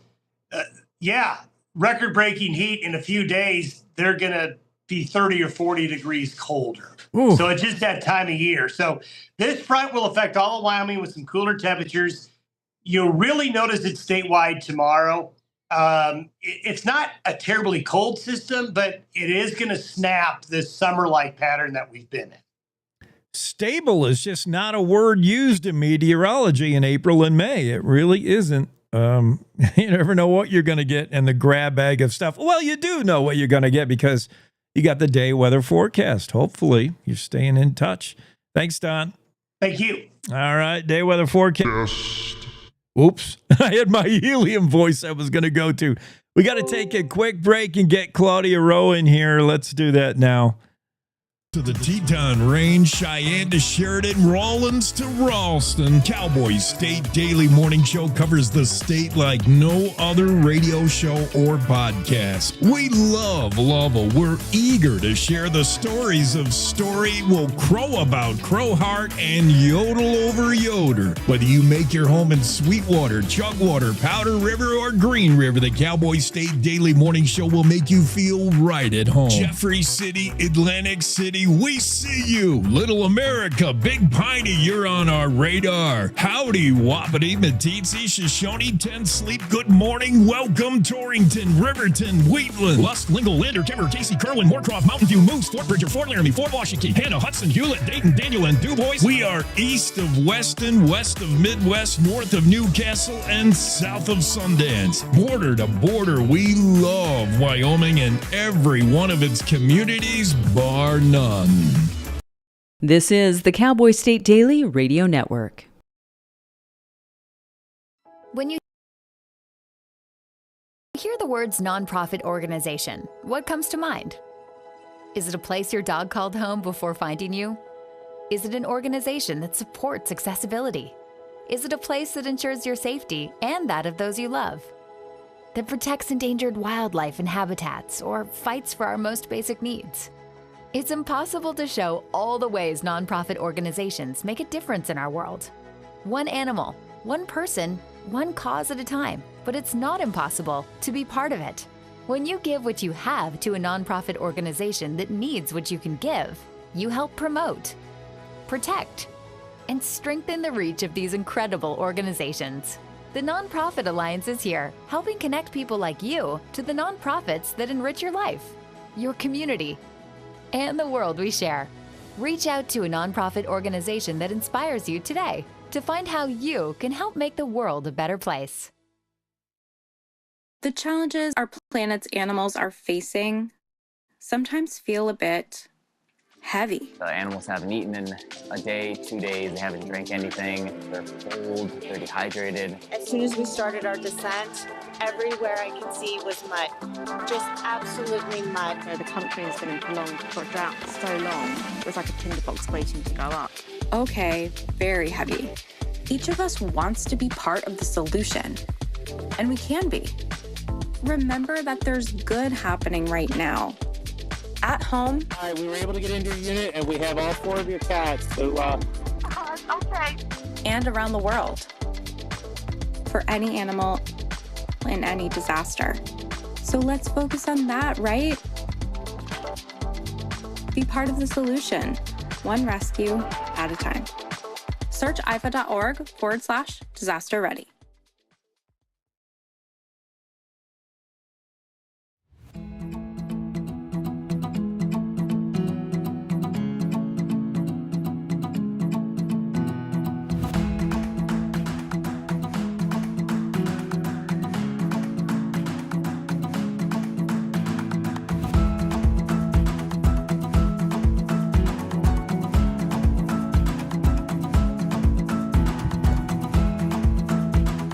Cowboy State Daily Show with Jake as we move along on a Tuesday. Today is National Apple Pie Day.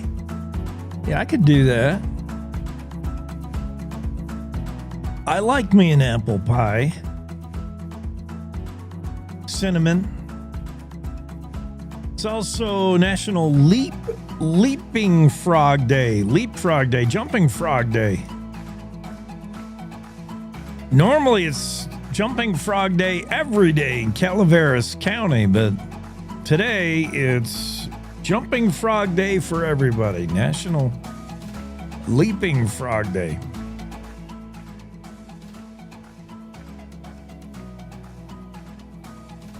I'm stalling for time here because I think we have Claudia Rowe on the show, according to my notes, but I might be mistaken. I have Claudia's cell phone number, but I don't have the opportunity really to call it because I'm kind of doing this show here. This is why I need a producer to call Claudia Rowe and say, what up? Yeah, 513 7:25 Mountain Time. So, you know what I bet is Claudia lives in Seattle. And I bet she's got Mountain Time mixed up. That's my guess. I'll bet. She's a fascinating guy. We'll take Claudia whenever we can get her. She's got a great book out now. Her book, Spider and the Fly, is pretty interesting. Won the Washington State Book Award. But she's got a new one out now that's even doubly interesting that we're going to talk about. And it just sort of speculates on, whose fault is it when kids turn into criminals and do criminal acts when they really never had a chance to begin with? Foster kids. She tells this news story through the stories of 6 former foster kids. The exploration of a broken American foster care system. When foster care fails kids, they have no choice but to become outliers. And some of them turn to criminal behavior. And you next thing you know, you're going from foster care to prison. And that's your track in life. And it's almost irreversible. It's almost hard to get somebody off that path if you're starting out as a kid with no parents and you're in the foster care system and a few bad things happen while you're in that. And yeah, it's just a bad path. So, yeah, I'm excited to talk about that. We'll also talk about, by the way, I didn't know this, little side note. The very first person executed legally in the state of Wyoming was a foster kid, an orphan, Charlie Miller, just 17 years old when he was hung in Wyoming in 1892. He actually wasn't the first person legally executed in Wyoming. There was another one prior to that, but we weren't a state yet. We were still a territory. But just months after becoming a state, Charlie Miller murdered 2 people in the railroad car with him. He was kind of a teenage hobo from New York City, was riding the rails, coming to Wyoming, and it's just an unfortunate committed murder at the age, I think he was 15 when he murdered these guys, and he was 17 years old when he was finally hung. Can you imagine? We're going to talk about that and, just a whole bunch more on the topic. Let's go to the Zoom room. I think we got Claudia with us. There she is. Claudia Rowe, hi. Hi, good morning. Good morning. You in Seattle right now? I am. Is it raining? It's a lovely gray morning in Seattle. I knew it. I mean, you have to say that, right? I mean, I'm contractually obligated to say, is it raining in Seattle? It's not raining, but it is gray. Yeah, I think it's going to be raining here too in Wyoming. Claudia Rowe, by the way, been writing about places where youth and government policy clash for the last 3 decades or so. Multiple honors for her investigative reporting. Twice nominated for the Pulitzer Prize in journalism. You can read her in the New York Times, Seattle Times, Mother Jones. And she's also a book author. Who could forget her 2018, The Spider and the Fly? I'm fascinated with that. I got to go buy that book. It's a Washington State Book Award. And actually, I know we're going to talk about your new book, but let's just touch on The Spider and the Fly because it's pretty neat. You were in Poughkeepsie, New York, upstate New York, and you had an opportunity to get into the head of a serial killer. And I don't know what you found in there, but he took you with him into a dark place explain The Spider and the Fly and how it's part memoir of yours and part like what turns people evil? Are they born evil? I don't know. There's a lot to unpack, Claudia. Yeah, it's a memoir, so it was sort of a hybrid of true crime and memoir. It was exactly as you say. It was. I was a much younger reporter then, and I was obsessed with understanding what had formed this person. I had the idea that a family or a community or a whatever, where you live must have something to do with who you become. That is really what all of my reporting is kind of about, how social forces shape us. So that was it. A number of women had been missing, and I was sort of looking around. Nobody was reporting on it much, and very coincidentally, about a week after I started looking into it, a guy turned himself in. It was this guy. His name was Kendall Francois. I reached out to him and then spent 5 years attempting to understand how he became the person who murdered at least 8 women. And it's many of them looked something like myself. So it's important stuff to share with people, because I don't know how when you hear about serial killer, when you hear about heinous crime to begin with, you're like, what could cause a person to get there? Drugs and alcohol, maybe, to alter your mind. But what? I'm always not in his case. I'm always fascinated to know. And you're right. Nature, nurture. There are no bad dogs, only bad owners. I could go on and on about whose fault is it when someone goes bad? And were they born that way, or did they get that way? And certainly when you think about the foster care system, here we go. I see so many kids, teens in trouble. They get arrested, and almost always they come from a one-parent home. They didn't have an influence of a father, or they come from a no-parent home. The foster care system, your latest book, Wards of the State, really digs deep and explores the broken American foster care system. You tell the story through 6 kids in foster care or had been in foster care. And very often, if foster care is not working right and it's actually working counter and bad for kids, what is their path to prison? How do you get off a path to prison in that point? That's exactly how the book, I didn't set out to write a foster care book. In fact, I was in court doing my thing, looking at crime, and similar to where we started this conversation. And the subject of the court hearing was a teenage girl who had shot a man in the head. I was actually there for a different reason, not her. I was there to listen to a forensic psychologist who was maybe going to testify about what he thought her sentence should be. But he never did testify, and she ended up kind of taking up all the space in my head, and I got more and more interested. And by the end of that sentencing, I realized, this isn't really just a crime story. This is something much bigger. This is a foster care story. And that was the argument her defense was attempting to make, that this government system was in some way culpable, at least partly to blame for the person she had become, who had committed this murder. Even the judge at the very end, when he sentenced her, said, mistakes were made, and he was pointing at the system. Wow. So that's your, journalists have this spidey sense. We have something that goes off that says that's a story.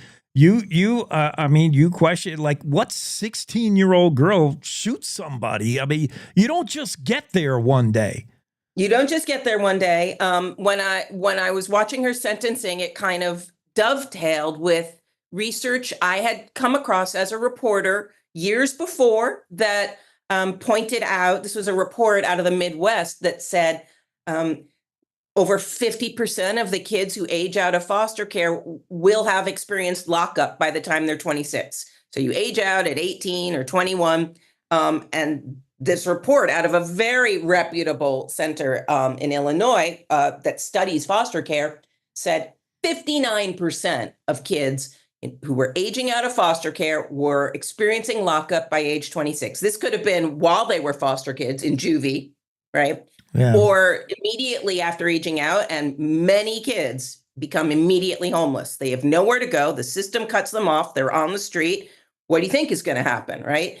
At least 30% of those kids become like immediately homeless. And there was a lot of information that says 30 to 50% of people on our streets homeless are so-called alumni of the foster care system. So this overlap between incarceration and foster care, more of a handoff even from foster care to incarceration, really began to sort of gel in my head. And I thought, I don't think like regular people out in the world know that much about this. I think we think about foster care and we think about very young children, babies, born addicted, all that.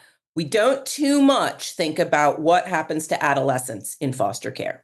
Yeah, and the dysfunctional foster care system that you point out, which I don't know, I've never looked under the hood there, but I can imagine that's an issue.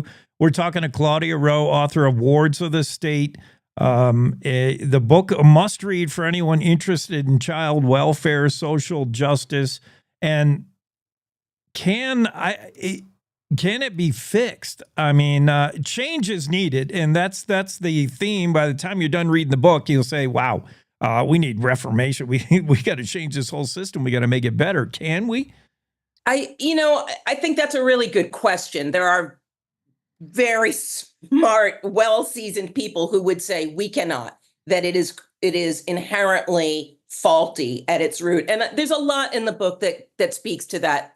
I am saying it's not any villain or mean, bad foster parent. That is not what this book is about. And that's not what's happening in the main. It's the system. It's the structure of the system itself. It's kids moving from home to home, having no opportunity to really bond with anyone in an ongoing way. And that has truly neurological effects. It's not just an unfortunate thing. It affects your brain, and then it affects your behavior, and it affects your ability to have sort of a productive, functional adult life. That is the problem. It's the structure which is not really aligned to the way human brains develop, to the way what kids need to develop in a healthy way. They need connection. And we all saw this during COVID, right? We all saw kids shut in their rooms, and then what's wrong with all the kids? And they're not learning because they're not connecting really. When you can't really connect through a Zoom screen, even though you and I are, but kids really need bonding, ongoing, stable attachment to develop in a healthy way. And that is what the system sort of structurally impedes. Completely understandable. All this reminds me, I feel like I'm living right in this right now because I'm reading this book. I don't know if you're familiar with Barbara Kingsolver's Demon Copperhead. It's fantastic. Oh my goodness. I'm right in the middle of it. No spoiler alerts, Claudia, but it just reminds me of that. Yes. It's just so weird. Yes. So listen, now the book is not all bashing. It's not all a downer. I've heard some reviewers of the book say there's an uplifting element to it. How is that? Why is that? I have heard that too, and I'm very glad to hear it. I think there are a couple of things. There are some threads in the book of ways we could go to improve things, some actual reforms that are happening. One of them is kinship care, which is an newer emphasis on placing kids with relatives or close family friends, somebody that they know, someone they have some kind of connection to. Okay, so that's a reform. It's happening more and more. The key there is getting government support for those people, because grandma has taken in her grandchildren who her own daughter was unable to parent. That's been happening forever, but typically grandma is bankrupting her retirement savings to do that because she never intended to be parenting little children. The reform is getting government support, stipends like foster parent money for relatives. So that is newer. It's happening. There are other things along those lines that are sort of reforms geared toward acknowledging the importance of attachment for kids, for healthy development. Yes. The other thing I think is sort of subtler, but strangely uplifting. All the kids in the book, whatever their very twisted paths or questionable choices. I mean, crimes have been committed. People have been hurt. We could argue, we could demonize, we could debate their choices, sure. But every one of them spoke to me because they wanted to make foster care better for the kids coming behind them. And we hear, oh, lack of empathy, and these are sociopaths and super predators and all that stuff that you hear about teenage crime, right? But every one of these young people, and many of them no longer so young when they talk to me, but every one of them wanted to make this system better for the kids coming up behind them. And I think that is sort of strangely hopeful. It's touching, and I think it speaks to a belief on the part of all of these young people. I mean, every one of them, wherever they are, in lockup, on the street, wherever, or some of them are incredibly successful. Every one of them is, fighting not only to make the system better, to make their lives better. They have endured some really awful stuff, and every one of them every day is trying to get better and make things better for the kids behind them. And I find that hopeful and uplifting. Which takes us kind of to my next question, Claudia. It's a podcast or a radio show of yours. I saw the title was From Juvie to Prison, Is Rehabilitation Possible After Committing Murder at Age 16? Can you rebuild your life after something horrible happens at 16? What if? What is your life like after 16? Do we have to hang you? We're going to talk about that in a minute in Wyoming. Incarcerate. Is there a rebound? Is there redemption? So I'm really glad you pointed me toward that. One of the efforts that I look at in the book is a Washington state law. A few other states have something similar, which is this thing called JR to 25. It's juvenile rehabilitation to 25. And the idea is that if you have committed a serious crime as a minor, but you were charged as an adult because of the seriousness of the crime, which means you get an adult length sentence, even though you're a kid when you commit this crime. In Washington, we are currently, with many bumps, experimenting with this effort to say, okay, a young person, even up to age 25, the brain is still forming, and it's sort of sucking up the environment around them. And if you put them in state prison, that's what they're going to absorb. If you put them in a youth facility with more emphasis on education, counseling, job training, presumably they will absorb that more rehabilitative environment. So one of the young people in the book does get that chance. When she is already 20 years old, she is sent to a youth facility. And so the question is, what could they do? By that point, she's 20, she's committed murder. What can happen? I was very skeptical, I will say. I did not think I was going to see much from a government system, what was I going to see there? But in fact, a significant change did happen. And I will say that the change points more toward the problems in foster care than the greatness of this youth prison. It was not great at all. However, it was stable. It was safe. She was getting fed. She knew she wasn't going to be jumped. And she had the same adult working with her every day. Her case manager was not going to change every year or every couple of months. This was one person with whom she could connect in a safe, stable, ongoing manner. And she was there for 4 years. Massive change, primarily because of safety and stability, which sort of points back to her original argument of her defense team saying the chaos, instability, living on the street that were part of her life in foster care had a significant impact on her behavior, significant contribution to the crime that she committed. That was her defense team's argument. And then what happened to her later, the change that happened once she was in a safe, stable place, says maybe that argument really had some merit to it. Your upbringing should be filled with stability, something you can depend on, all that kind of stuff. When you're just surviving, as an 8-year-old, it's a bad start. One last thing, Claudia, who would Charlie Miller have been if we saw him at age 25? Would he have been a big rancher in Wyoming, some land baron? Would Charlie Miller at age 40 have run for office and become one of the state's first senators or something? We'll never know, because Charlie Miller at age 17 hung from the end of a rope.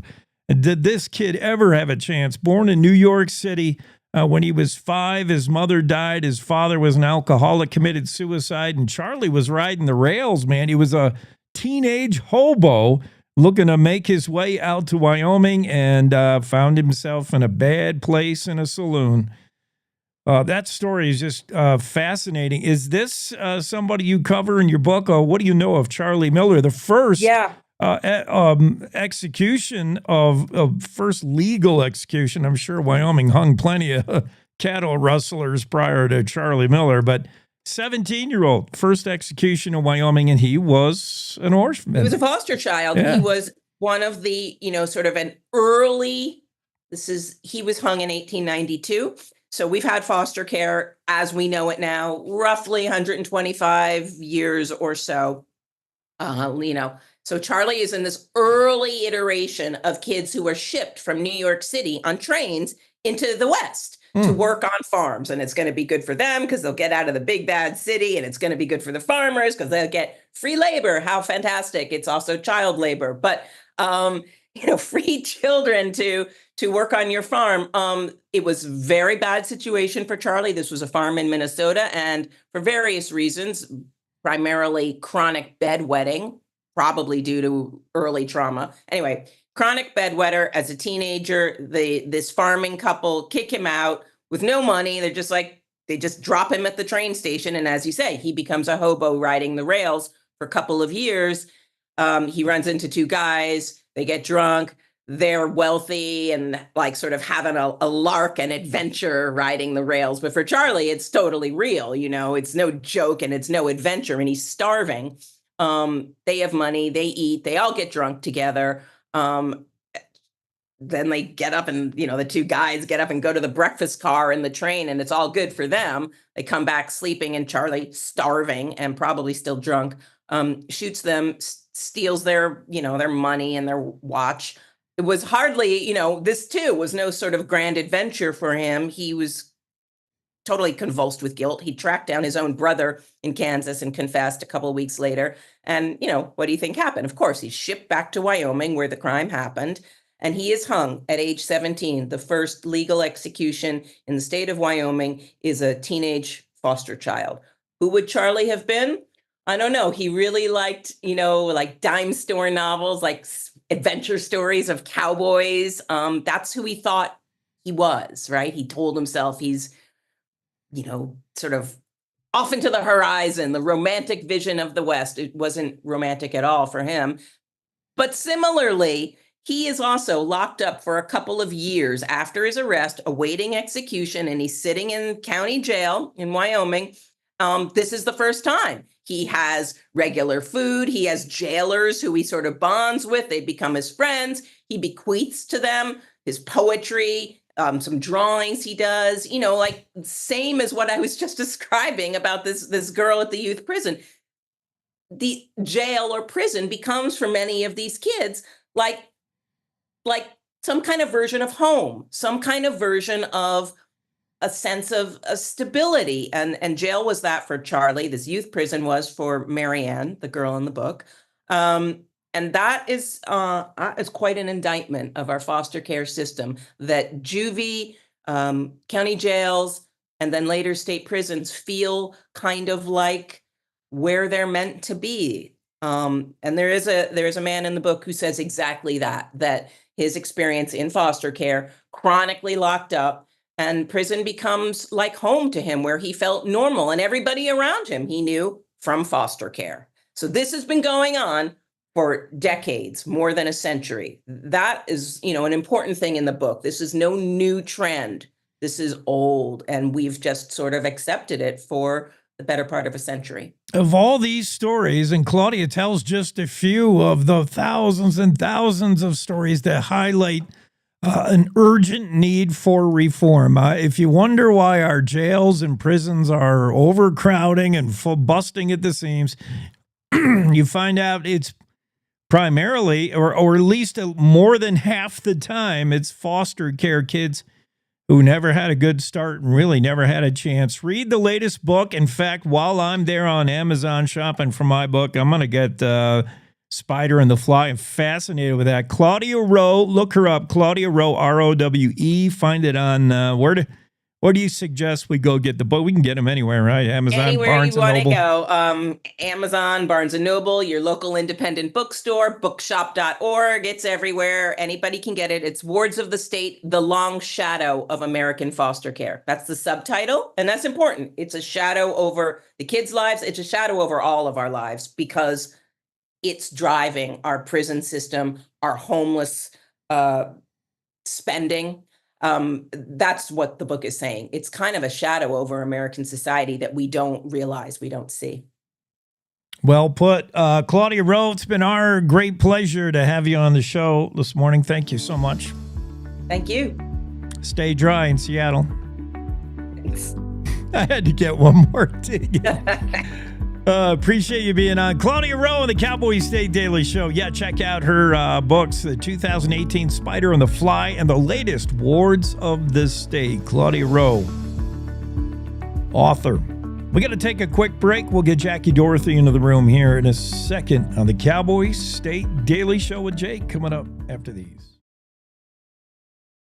Wyoming is the Cowboy State. From corner to corner, there are so many stories to be told, and more cowboys and cowgirls are turning to the Cowboy State Daily News team to keep them in touch with what's happening both locally and in other parts of Wyoming. I'm Riley Strand, videographer and production assistant for Cowboy State Daily Video News. We're proud to bring the most important stories to our viewers every day. The stories that start conversations, the stories that make us laugh, the stories that make us think. Our experienced journalists at Cowboy State Daily are crisscrossing the state every day, talking to those who know the news best. Every day, host Wendy Core and I talk to the reporters who are covering the topics, issues, and people that are important to Wyomingites. And in our daily newscast, we bring you those stories. Tune into the Cowboy State Daily Video Newscast every morning, only on CowboyStateDaily.com. You're listening to the Cowboy State Daily Radio Network. Sometimes fatherhood I'm the first Viking who wouldn't kill a dragon. can feel like an epic battle. But you will. But you can change your kid's world just by being there. And with a little help, you won't believe how high they can soar. All right, bud, you ready? I'm proud to call you my son. Come on! Never stop being a dad. To learn more, visit fathersincorporated.com. Logan Wilson here at the M Building in Casper, Wyoming. They do more than just support businesses and private events. They support nonprofits by offering reduced rates to help the community thrive. The staff here at the M Building have been incredible in helping me organize a fantastic event. They are great partners for those who want to make a positive impact on the community. Come check out the M for your next event.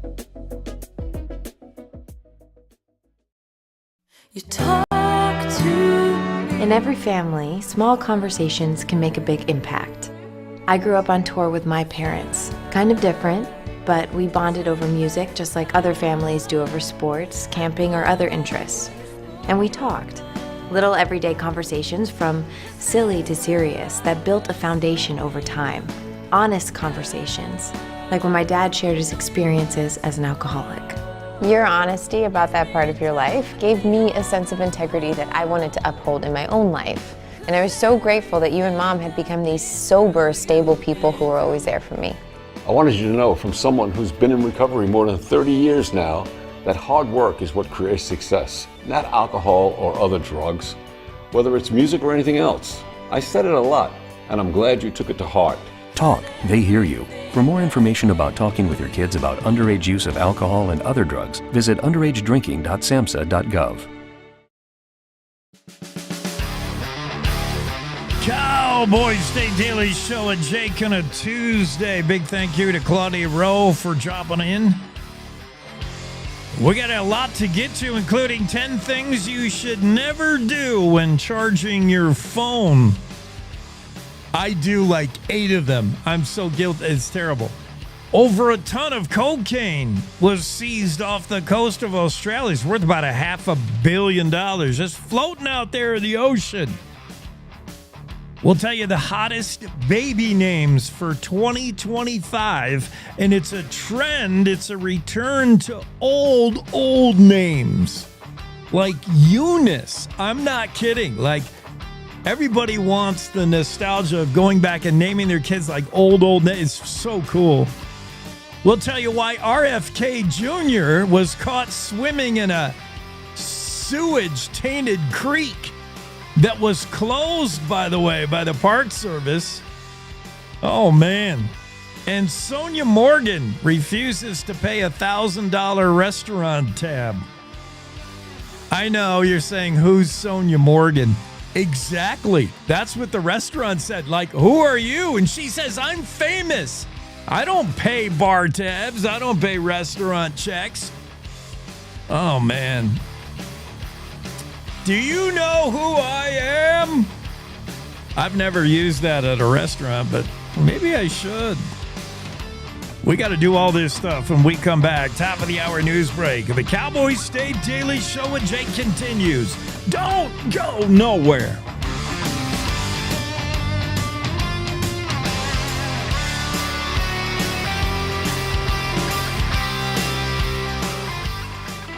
It's time to take a look at what's happening around Wyoming. From the Cowboy State Daily Newsroom, I'm Wendy Core. A woman living in a Southside apartment complex in Casper on Sunday said she heard gunshots and a plea for someone to call 911. Then she opened the door leading outside her building to find the body of a masked man at her feet with a gun in his hand. Cowboy State Daily's Dale Killingbeck reports that 2 people were shot in the incident at Fox Hill Apartments.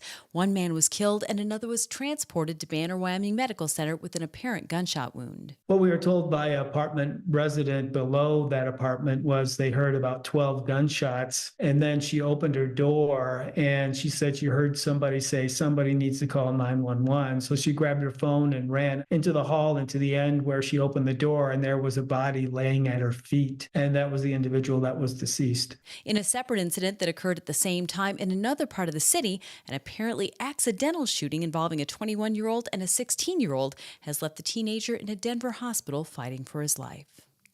Helium is good for a lot more than fun party tricks like floating balloons and chipmunking your voice. It's also state-of-the-art when it comes to coolant for rockets and semiconductors, and it's considered irreplaceable for many medical devices, including MRI machines. And Cowboy State Daily's Renee Jean reports that Wyoming, which already produces 20% of the world's grade A helium from one location in Sublette County, could be home to a second source of the vital gas. When we mine natural gas, that helium could be a byproduct if it's present in a large enough amount. In Sublette County, we already know that it's economically there in an economically feasible amount. We got the right geology. We already have one big player there, ExxonMobil. Now we have another helium company looking to set up in Sublette County and take advantage of that geology. The company is Blue Spruce, and the project is called the Dry Piney Helium and Carbon Sequestration Project near Big Piney. Blue Spruce expects to begin operation in the fall of 2028. A Wyoming-based federal judge is giving the women suing their sorority for inducting a Wyoming transgender member 30 days to refile their lawsuit or give up the case.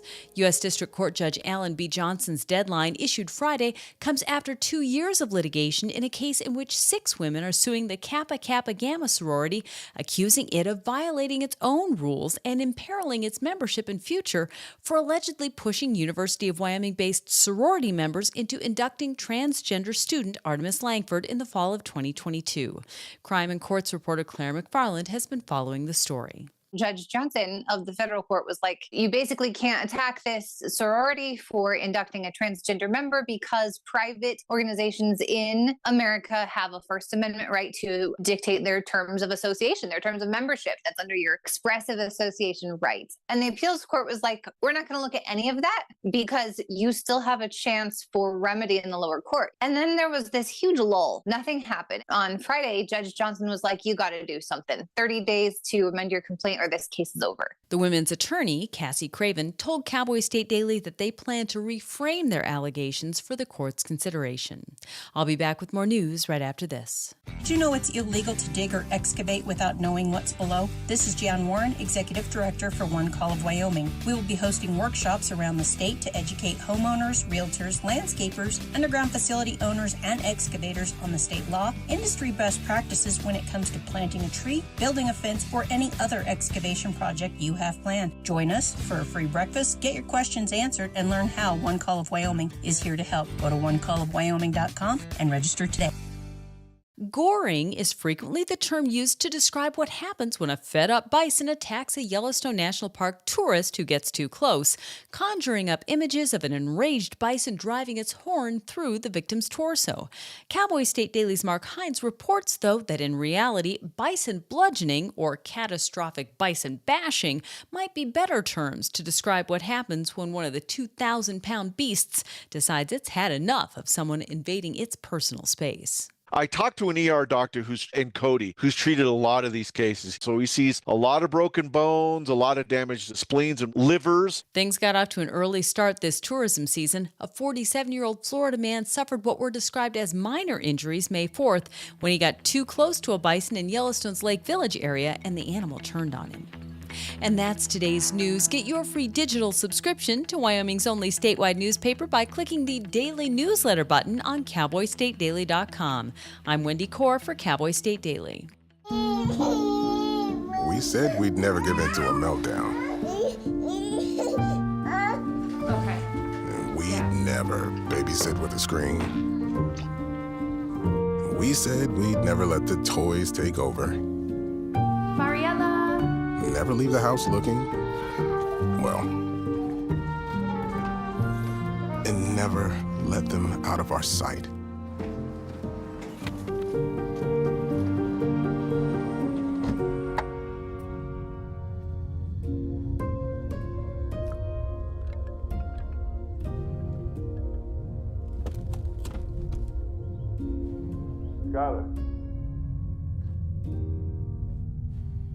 Skylar, come here. Cars get hot fast, and kids can be at risk. Before you leave the car, always stop, look, lock.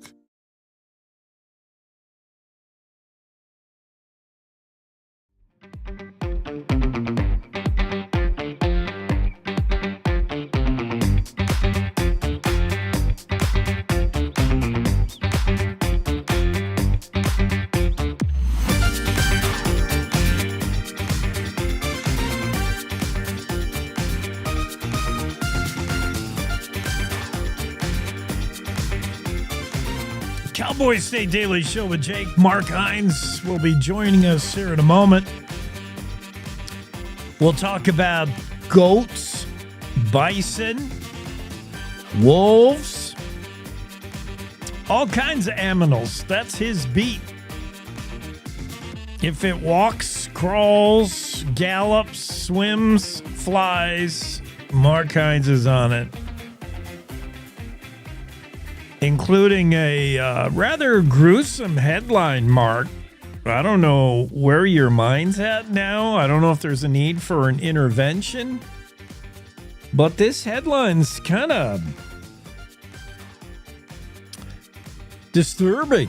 Ornery bison don't just gore people. They break bones and crush organs. Hey, calm down, Mark. Most bison goring attacks involve massive blunt force trauma. Okay, officially we need an intervention. Mark's in a dark place. People don't just get skewered by the horns. An emergency room doctor said people who get too close to buffalo can suffer all kinds of things like busted bones, crushed organs, and a horn to the butt. Hey, I'm just quoting Mark Hines. Goring is the term usually described when there's an incident between a bison and a unlucky tourist, mostly in Yellowstone. National Park Service simply uses the term goring, but it's not always goring. Goring actually is like the worst of the worst thing that can happen to you. If you're gored, that's like run through with the horn. Like, that's horrible. And that's likely resulting in a fatality. But usually it's, the horns of a bison, they got that big, broad head and gigantic. A bison forehead is huge. You could put a billboard on that forehead. And that's usually what you get hit with. Boom. You're bludgeoned. You're hit with a head, hopefully. And then you fly through the air, you're knocked down. And then hopefully, like a bull rider in the rodeo, hopefully when you're on the ground, the bull doesn't come along and finish the job. The bison doesn't feel the need to come over there and make sure you're down pretty good. And that's when the horn comes in, I think.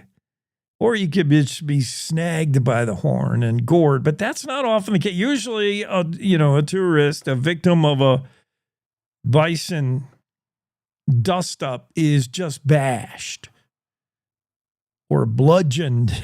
These are the terms, again, used in Mark Hines' story. Very descriptive. Bashed and bludgeoned by a 2,000-pound beast. Yeah, whatever. Gored, bashed, or bludgeoned. It doesn't end well. Mark Hines talked to one ER doctor, Kurt Bollinger. He's seen it all at Cody Regional Health. It's usually a guy they call in when they have a bison goring. Paging Dr. Bollinger. Do I have a page voice? Paging Dr. Bollinger. Dr. Bollinger. Yeah, that would be an indication when they call for Dr. Bollinger that there's a bison victim. If Dr. Bollinger could go into completely exclusive bison care, I'm sure he's an ER doc, but he could open up a specialized profession and hang his shingle out there. Bison victim doctor, the doctor they call the doctor to the stars, the doctor to people seeing stars after they've been bashed by a buffalo. That could be his whole thing, his whole gig. Bollinger told Cowboy State Daily, we see about 2 or 3 bison attack victims a year.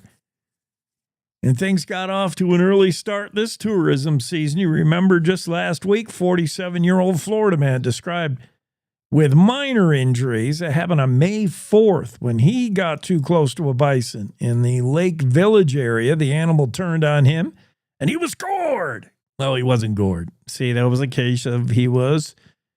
In this case, I'm going to say bashed. On the hierarchy of how bad you can get it on the wrong end of a buffalo, I'm going to say gored is the worst. Gored is like, ooh, you're lucky to be alive. Bludgeoned is pretty bad, serious injuries. And I'm going to say this 47-year-old Florida guy was bashed as he escaped with just minor injuries. But whatever it is that sent you flying, these patients often end up at that Cody Hospital, and that's where you're going to see Dr. Bollinger.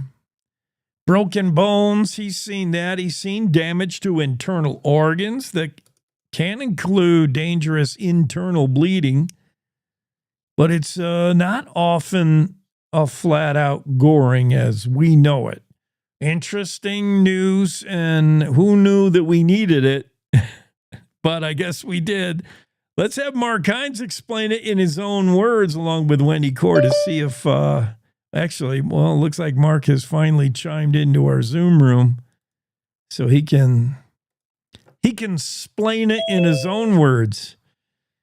Yeah, Mark Hines joins the conversation. Cowboy State Daily. Mark, I was wondering if we should plan an intervention for you. These headlines sound rather dark.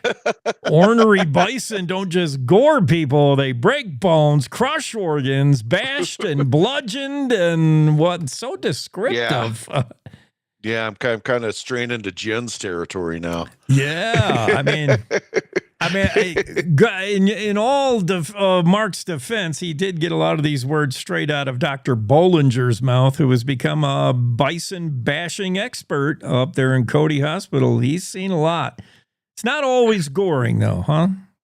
No, in fact, it sounds as though it rarely is. I mean, goring's a term we use, which indicates that the person was skewered on the horn. But for better or for worse, apparently that most of the injuries they see in the ER are blunt force trauma and stomping related injuries. Oh, yeah. So a lot of shattered bones, a lot of crushed organs, internal bleeding, those sorts of things.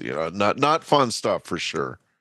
Well, yeah, let that be a lesson for the next guy or gal. Yeah, be careful with that selfie. We all know at this point that you think people would know it, but every year somebody has to push the boundaries and get in a bison's personal space, and it does not end well for them. 2,000-pound animal, and I know it doesn't have sharp teeth and fangs and claws, but it's bigger than you.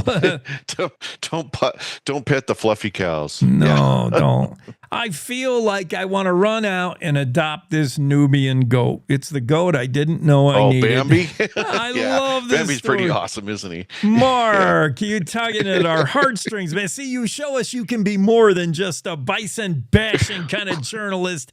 You really captured my emotion here. I want to run out and adopt Bambi, or at least want to make sure that Bambi gets a good leg brace. You tell the story of this Nubian goat that's, even for a Nubian goat, it's pretty big, 250-pound whopper. Yeah, he's a big boy. But yeah, apparently he domestic sheep ram clobbered him. And that's what his caretaker says, is that he just has that old back injury that has never healed right, and it's led to some ligament and joint damage in one of his rear legs, and so he can barely stand it. He can't really walk on it. So yeah, they're trying to get him a leg brace to get him his mobility back. I feel bad. I hope somebody out there, in your story, by the way, you do include right there at the end a phone number to call if you out there have some expertise, some ability in fashioning a brace. They tried a dog brace, but this is a didn't work. I guess a goat leg and a dog leg are shaped differently enough. It just didn't work. So he needs something custom built for him. Yeah, I hope we can get something for poor Bambi. That is a big old goat, man. Yeah, he is. I'm going to share a picture. Yeah, and I know I have worked on ranches and farms where there are goats, and goats love button stuff. So I feel for Bambi. Like, this stupid goat butted him probably and gave him an injury. And, oh, man. I hope Bambi gets something good happening. So, your final story here about wolves, a problem everywhere, obviously, in Wyoming. They get after your cattle. Oregon is where you found somebody that's using drones. They're going high tech with this, but you can't. Yeah. Somebody wants. I guess it's been used to some success in Oregon. They want to start using it here, and I know they've used it on the legendary prairie grizzlies we've written about several times up in Montana. They've used them to some effect up there too, and I guess you just fly over in a drone and start screaming at the animal and flashing lights at it and get it to go somewhere else. Although there's still that really funny story out of Golden, Colorado. It didn't work. They tried blasting Black Sabbath at it, and the bear was just the bear wasn't impressed. He just stayed in the tree. He didn't care. I don't know if you remember that. If you remember that story from last year. Yeah, that's where I would suggest you switch it up and go with some Helen Reddy, or maybe he might have been a heavy metal bear. He's like, oh, I dig this. I want to see how the song ends. I know. Well, I'm glad you pointed out that these drones have to make noise, or they had to, just the buzzing of the drone does not bother a apex predator. Typically, from what they found, that it's that in and of itself isn't enough. There has to be a voice or something else associated with it, and it's like the the one Matt Barnes, the who's done a lot with grizzly and wolf mitigation. He said, like any method, if you overuse it, they just get used to it. So you have to be judicious in how you apply it. Wolves are so smart. I mean, it would not take too many times before they found that, the drone's not a threat. Or they simply, jump up and grab it and eat it. Eat that too. There goes your drone. Now I'm going for the cattle. Yeah, very interesting. Could drones, that's an expensive way to go about it, but maybe easier from the comfort of your own living room rather than jumping on a four-wheeler and going out there. You could, if you're a rancher, I don't know. You think it will happen in Wyoming? I don't know. I get the impression that folks in Wyoming are pretty, they like the methods they use, but who knows? I mean, it definitely could be a thing in Colorado. But we'll see. I'm interested to see where this goes. I mean, drone technology it's like the folks were saying, not even necessarily for chasing predators away, just monitoring your flocks and herds. It could save you, like you said, being out there hiking around or riding around, checking on things. So, technology is affecting ranching just like it's affecting everything else. I think in Colorado, the future's here. In Colorado, the preferred method will be to play Dave Matthews' live album. Them hippies. Or maybe something more contemporary. Maybe they could blast some Chapel Roan at it. Or some Billie Eilish. Maybe that would work. They're so hip down there in the Front Range. Yeah. Yeah. Who knows? And so are you. Listen to you name dropping something like. Yeah, no, I've got millennial and Gen Z kids, so I'm up on all the new artists as well as all the old ones. You know what's going on. Dating back to the 60s and 70s, so my musical taste is broad. You can't turn on the radio without hearing that Pink Pony Club. Oh, my goodness. Jeez, God, that's an earworm. Yep. Tell me about it. How would it play to the Lobos' ears? Yeah, you're probably like, I don't know. Tail tucks. They might fall in love with it, Jake. You never know. Might. Thanks, buddy. Right. Have a great Tuesday. You too. Bye. It's the Cowboy State Daily Show. That's Mark Hines with three stories you gotta read. Ornery bison don't just gore people. They do a lot more than that. They want to bash you, bludgeon you, bite you. I don't know. Bison, they got problems, man. They're angry. They're ornery. Bambi is so nice. Nubian goat needs a leg brace. 250-pound Nubian goat has an old injury it suffered as a youngster. And Bambi don't get around like she used to. Read that story. And the latest tactic to drive wolves away from livestock could be drones playing Black Sabbath, Helen Reddy, or Chapel Roan. You pick. Whatever the wolves hate. Yeah, pretty fun. These stories from Mark Hines. Check it out, Cowboy State Daily.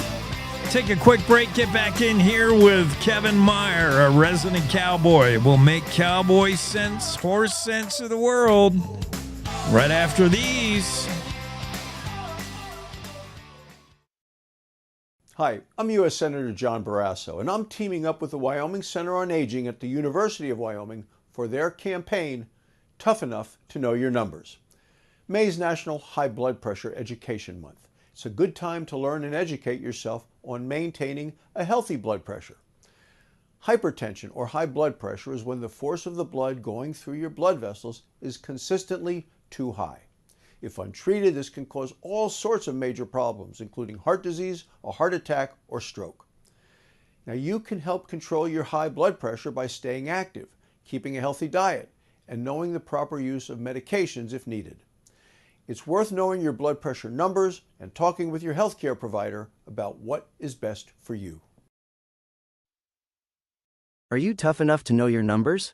You can check out a blood pressure cuff kit in all 23 counties and 67 libraries across the state of Wyoming. This is the Cowboy State Daily Radio Network.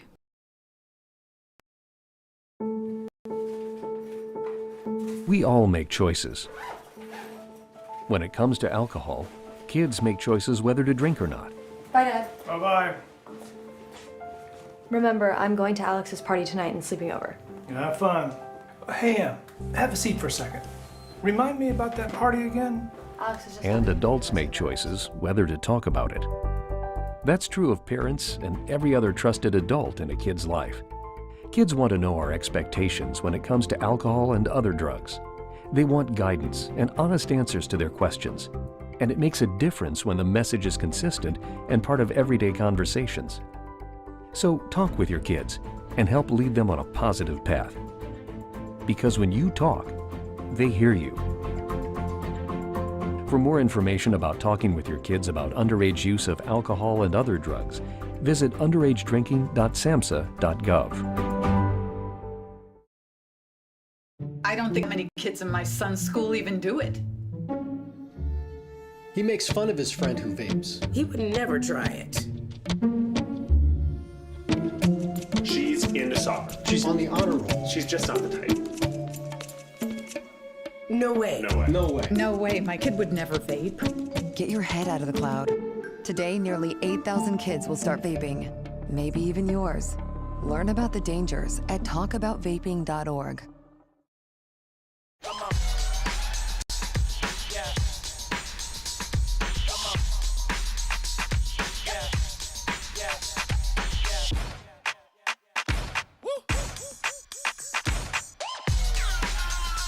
You're not going to get it all right. Just make sure you nail the big stuff, like making sure your kids are in the right seat for their age and size. Get it right at nhtsa.gov/the-right-seat.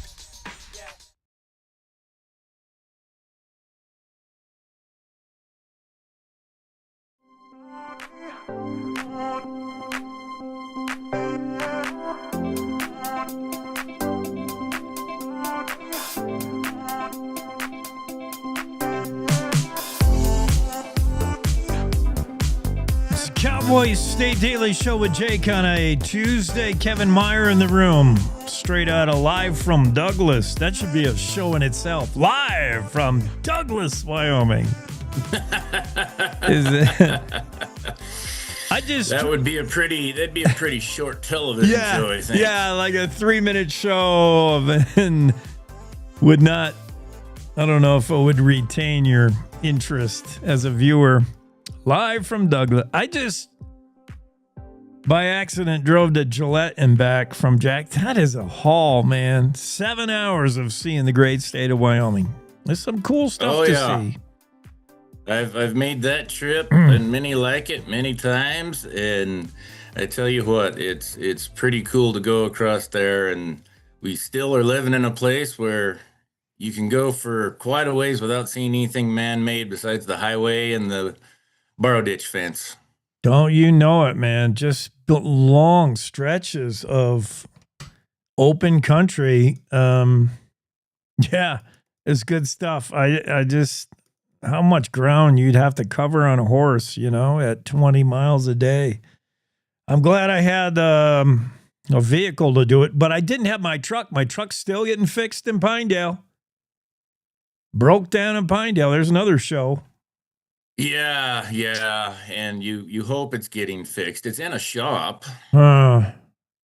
Unfortunately, I think I'm being put behind all the all the gas and oil pickups. There's probably like 10,000 of those in that lot.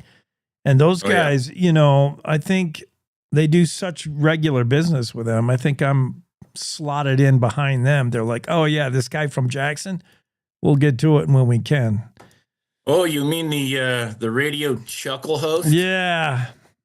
We'll put him last. I mean, I haven't heard. It's been a week now. Yeah. I don't know. Well, and that's here in Douglas with all the energy fleets. It's kind of the same deal. Some of those companies have their own mechanics, but some don't. And so it can be challenging to get in, but God bless them. That's bringing in a lot of money to us. They keep telling me anyway. I don't know if the long wait would indicate that it's something like horrific. Like, I thought it was just a minor thing, but the longer you wait, the more you dread that, oh, yeah, we had to do a full engine rebuild, bumper to bumper. The whole thing. Here's the bill. Either that or they have to remove the engine to replace the computer chip that malfunctions. And it is computer. That's what's so frustrating, these new vehicles. It's all in this case, it's completely the computer. The computer thinks something is wrong with the truck, which I know isn't. In other words, it's similar. It's exhaust fluid. But for people who don't know, it's in essence the computer of your truck thinking you're out of gas and saying, I can't drive anymore. You're out of gas. Meanwhile, the gas is pouring out of your tank. You're like, what do you mean?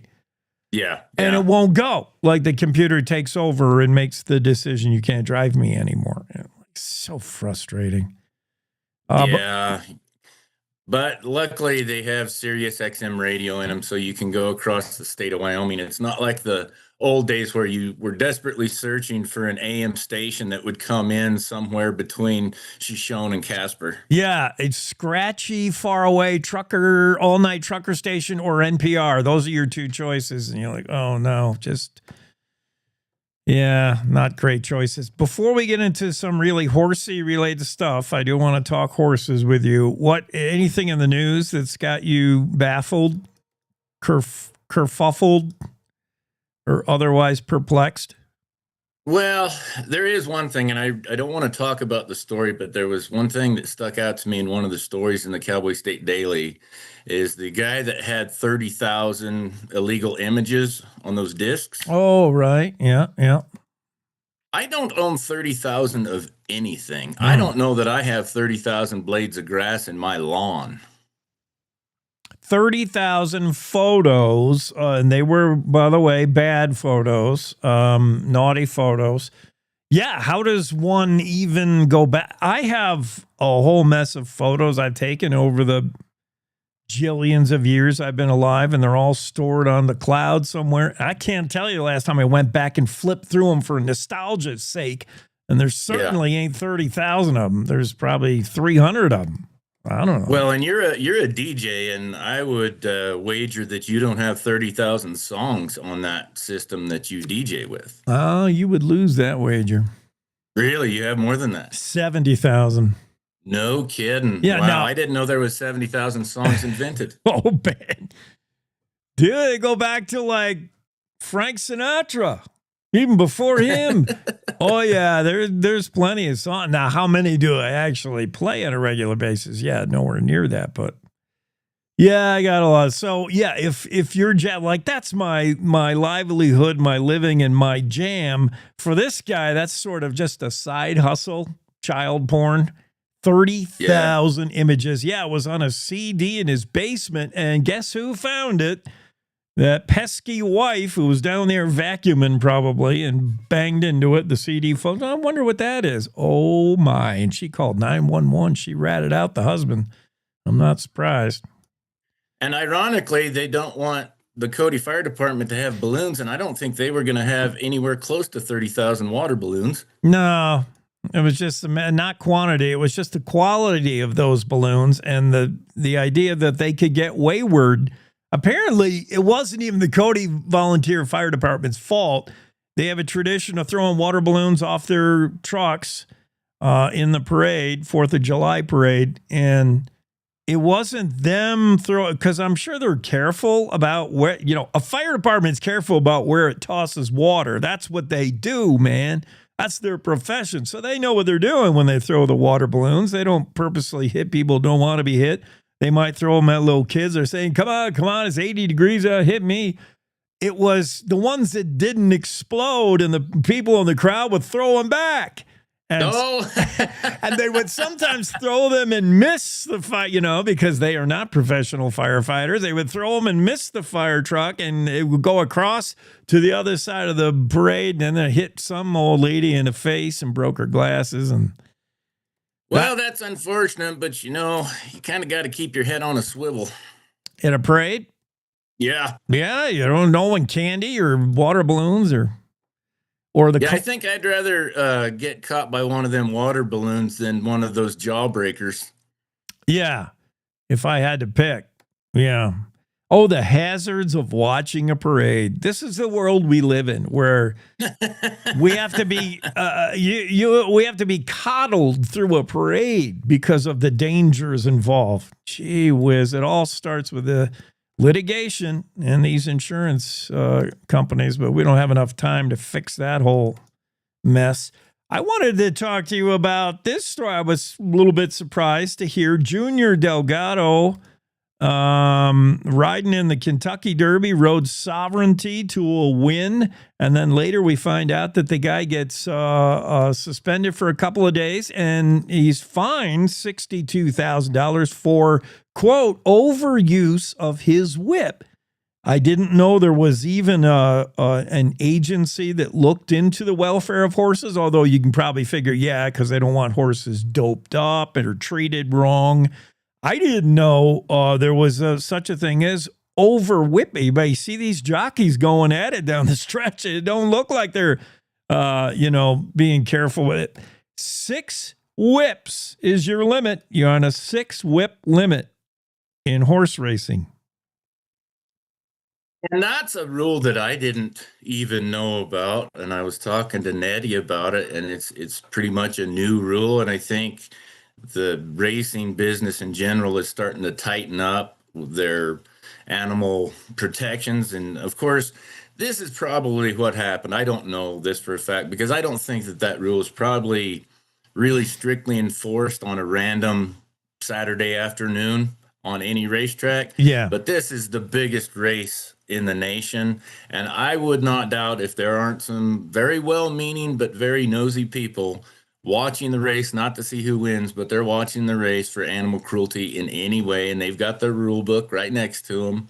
And I'm not saying that it's a good thing or a bad thing, but that would be my guess on a high-profile race like this. It's kind of odd that, because I am quite certain if you went back and looked at the videotape of every race over that weekend, and who knows, maybe more than he just got fined, there's probably several jockeys that got fined. And what I think about with all the adrenaline, all the speed, everything going on, and you see those riders, they're bumping into each other. And I happen to know from Nettie, they talk a lot of trash during the race as well. You have all of that going on. And you're going to be cognizant enough to count how many times you use your bat. I can't imagine. I can't imagine you're crop counting. Yeah, you're too much adrenaline going. And when I first heard jockey fined for use of whip, I'm thinking, in the old days, you were fined for using a whip not on your horse, but somebody else's. And a lot of times it was oops, and you hit the horse's nose next to you. That happened a lot. It happens a lot. Well, there is a gamesmanship to that, to where they learn how to use their whip to where it will very subtly be in the way of the horses and, in fact, the riders next to them. But it'll just look like they're just trying to honestly just use it on their horse. But really, it's not. There's a lot of little chess games that go on as they're going around that oval. I can remember one guy, Steve Cawthon, one of my favorite riders. I mean, he used to reach out and grab the grab the headstall of another horse. Like, these guys get nasty when it gets in there. But now there is a 6 whip limit. We know that. And we know that Delgado has no problem covering it because apparently that was 20%. The $62,000 fine was just 20% of his earnings he made riding Sovereignty to the win. So these guys get paid pretty good. I can imagine. I mean, you don't rat out each other. It's probably a code of jockeys, but it could also have been, as you point out, Kevin, there's more eyes on this race, so people are counting. And those people who might be counting are other horse owners that didn't win and just point out, hey, this jockey whipped his horse 8 times, not 6. I don't know. Yeah, in the Western performance world, there's a limit on the number of times at an AQHA show in the warm-up pen. There's a limit on the number of times you can spin your horse. Oh, yeah, get them dizzy. Yeah, and in the in a smaller show, you don't really have to worry about it much. But when you go to the bigger shows, there's people there watching, whether it's someone from PETA or someone from a horse protection agency, but also there's AQHA officials there. Yeah. And they're watching to see what you do in the warm-up pen. So it's starting to get in every discipline, not just the horse racing, but also horse showing. Yeah, and it's not just animal welfare agencies. Like you said, from rodeo to, AQHA, it's recognized that, these animals have to be treated humanely, have to be treated fair. And I think you're seeing that across the board where, the racing industry, once plagued with doping and other things, you got to clean up your act, so to speak, or you're not going to be able to continue to pursue whatever your sport is, rodeo or racing. I wanted to ask you something about, the whole horse training thing, because we talked about it a little bit in Gillette when I was doing that high school rodeo, and the idea that horses can get soured on one task. If you have a horse that's just a barrel racing horse or just a roping horse, what is the importance of giving the horse another job to do or another look? Taking them, horses get arena sour. They get sick of doing the same old job. They get too hot doing it sometimes. Is it important to give horses, take them out for a trail ride, run cows with them, to make them do other things other than what they're being bred and trained to do? I think it's super important to do those things, because any of those repetitive motions like that, both mentally and physically, are going to cause anxiety in the horse. And let's use the barrel racers as an example, because that's the easiest one. Rope horses are kind of the same as well. So your one and only job in life is you get fed, you get petted, you get warmed up a little bit, and the second you cross through that gate, you have to run just as hard as you can every single time you go through that gate. Well, at some point, you're going to start getting sore and you're going to start getting anxious about it. It's no different than, we don't put kids in school 12 months out of the year, 24 hours a day, and just have them doing the same thing. We give them recess. We give them different classes. If a kid had to just sit and study math all day, every day, eventually they're going to become bored. They're going to become stressed. They're going to become angry. They're going to act up. Well, horses are the same way. And having a horse that can have a well-rounded life where they get to do several different things, not only mentally is that going to keep them fresher and make them want to do their job better, but physically, anytime you have a repetitive motion, even in humans, think of carpal tunnel syndrome. Yeah. Well, that's going to be the same thing with the horse. If every time you go out, they turn the right barrel first, and so they're turning once right and twice left, well, that's going to start causing stresses and cause overdevelopment of muscle on one side and underdevelopment on the other. So it's no different than any other athlete. And I always think about like cross training, or think about back in the days when you and I were in high school, where you went out for every sport. Yeah. Now kids are picking their sport when they're in 6th grade and they just play baseball year round. And they're starting to find a lot of repetitive motion injuries within that. And so it's important to have a variety for both physical and mental maintenance. And that's really what it is maintenance. Yeah. Yeah. Both physical and emotionally. Doing that same task takes a toll on the body. And then many of us have seen horses that anticipate what's coming, and they just get to be really hard to work with. That anxiety, that hot, like they know what the job is coming and they're trying to think ahead for you. And yeah, that creates problems. So sometimes it's good to show them something different, something else. One last thing, Kevin, I just thought of this a second ago about the Navy keeps losing those $60 million Hornets off the aircraft carrier. They had one that just fell in the ocean. That's $68 million taxpayer money jet that just fell off the Eisenhower or whatever aircraft carrier over there in the Red Sea. And then we hear a week later, another one overshot its landing or something, fell off the aircraft carrier. Those are both now in the bottom of the ocean, two $60 million jets. Who has to answer to that? That's your U.S. Navy at work. What would happen with you, horse trainer to the stars, a horse trainer who's, at any given time stabled at your place? You got 5-figure horses. You can't just have one go missing when you come up with a head count in the morning for breakfast. Boy, that would be a pretty difficult call to make to the owner, wouldn't it? Yeah. I don't know how that stuff happens because it's kind of an old cliche, but sometimes cliches are true. When you're on one of those ships, you have one job and you train for that job and nothing but that job. There's nothing else for you to do. You are in the middle of the ocean.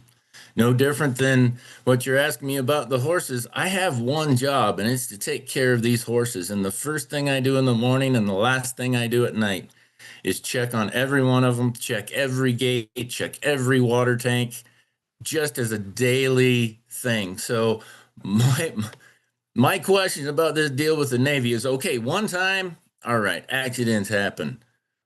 It's starting to be a bit of a pattern, and I think it's going to be a little bit tougher for the Navy to advertise for recruiting when they talk about we're the best of the best sometimes. Except for when we lose stuff.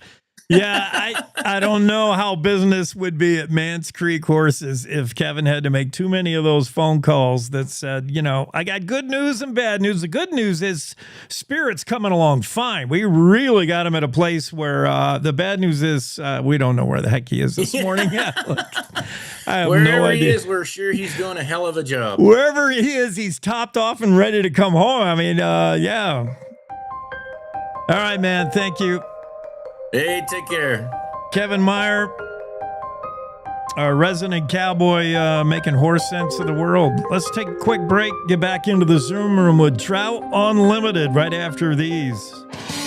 Want to stay in touch with what's happening around Wyoming? I'm Wendy Core, host of the Cowboy State Daily video newscast. From Mountain View to Upton, from Jackson to Cheyenne, our reporters are out there finding and telling the stories that matter. Every day, I talk to the talented journalists who are covering the topics, issues, and people that are important to Wyomingites. And in our daily newscast, I bring you their stories. Tune in to Cowboy State Daily video news every morning, only on CowboyStateDaily.com. You're listening to the Cowboy State Daily Radio Network. Who can you turn to for news you can trust? Your local TV and radio broadcasters. You trust us to keep you safe during times of crisis and to deliver the weather, sports, and entertainment you rely on every day. We bring you the facts you need to make decisions that matter. And as misinformation floods social media, you can trust your local stations to deliver the truth. Text TV to 52886 and tell Congress you rely on your local stations for trusted news. You handle the healthcare, we'll handle the marketing. In need of a spark for marketing your medical practice? Loom Studio provides creative and strategic healthcare marketing that illuminates the path to bigger and better experiences for your business and your patients. We specialize in branding and design, social media, website design, SEO and SEM, not to mention content creation, public and media relations, and marketing metrics to ensure you're getting results. If you're looking to increase your patient engagement and retention, enhance your community impact, and streamline your marketing efforts, our team is ready to help you achieve your goals. Contact us today and learn more at loomstudio.com.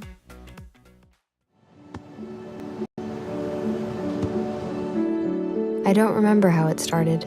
Go to that. Our back and forth. It always came back. Dad! You probably don't remember what you told me, That was perfect. but I heard every word.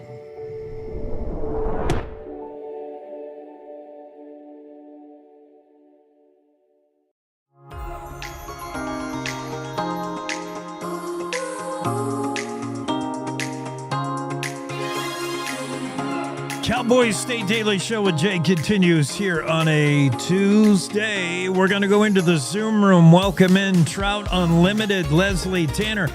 And just a warning, a foreboding forewarning that when I go into a three-way Zoom room, sometimes weird things happen technology-wise. Let's pop in there. And yeah, weird things are happening visually, but I should have you to audio, and then I'm going to fix the visual in a minute. How's everybody doing? Leslie Steen, Tanner Belkamp, I got that right?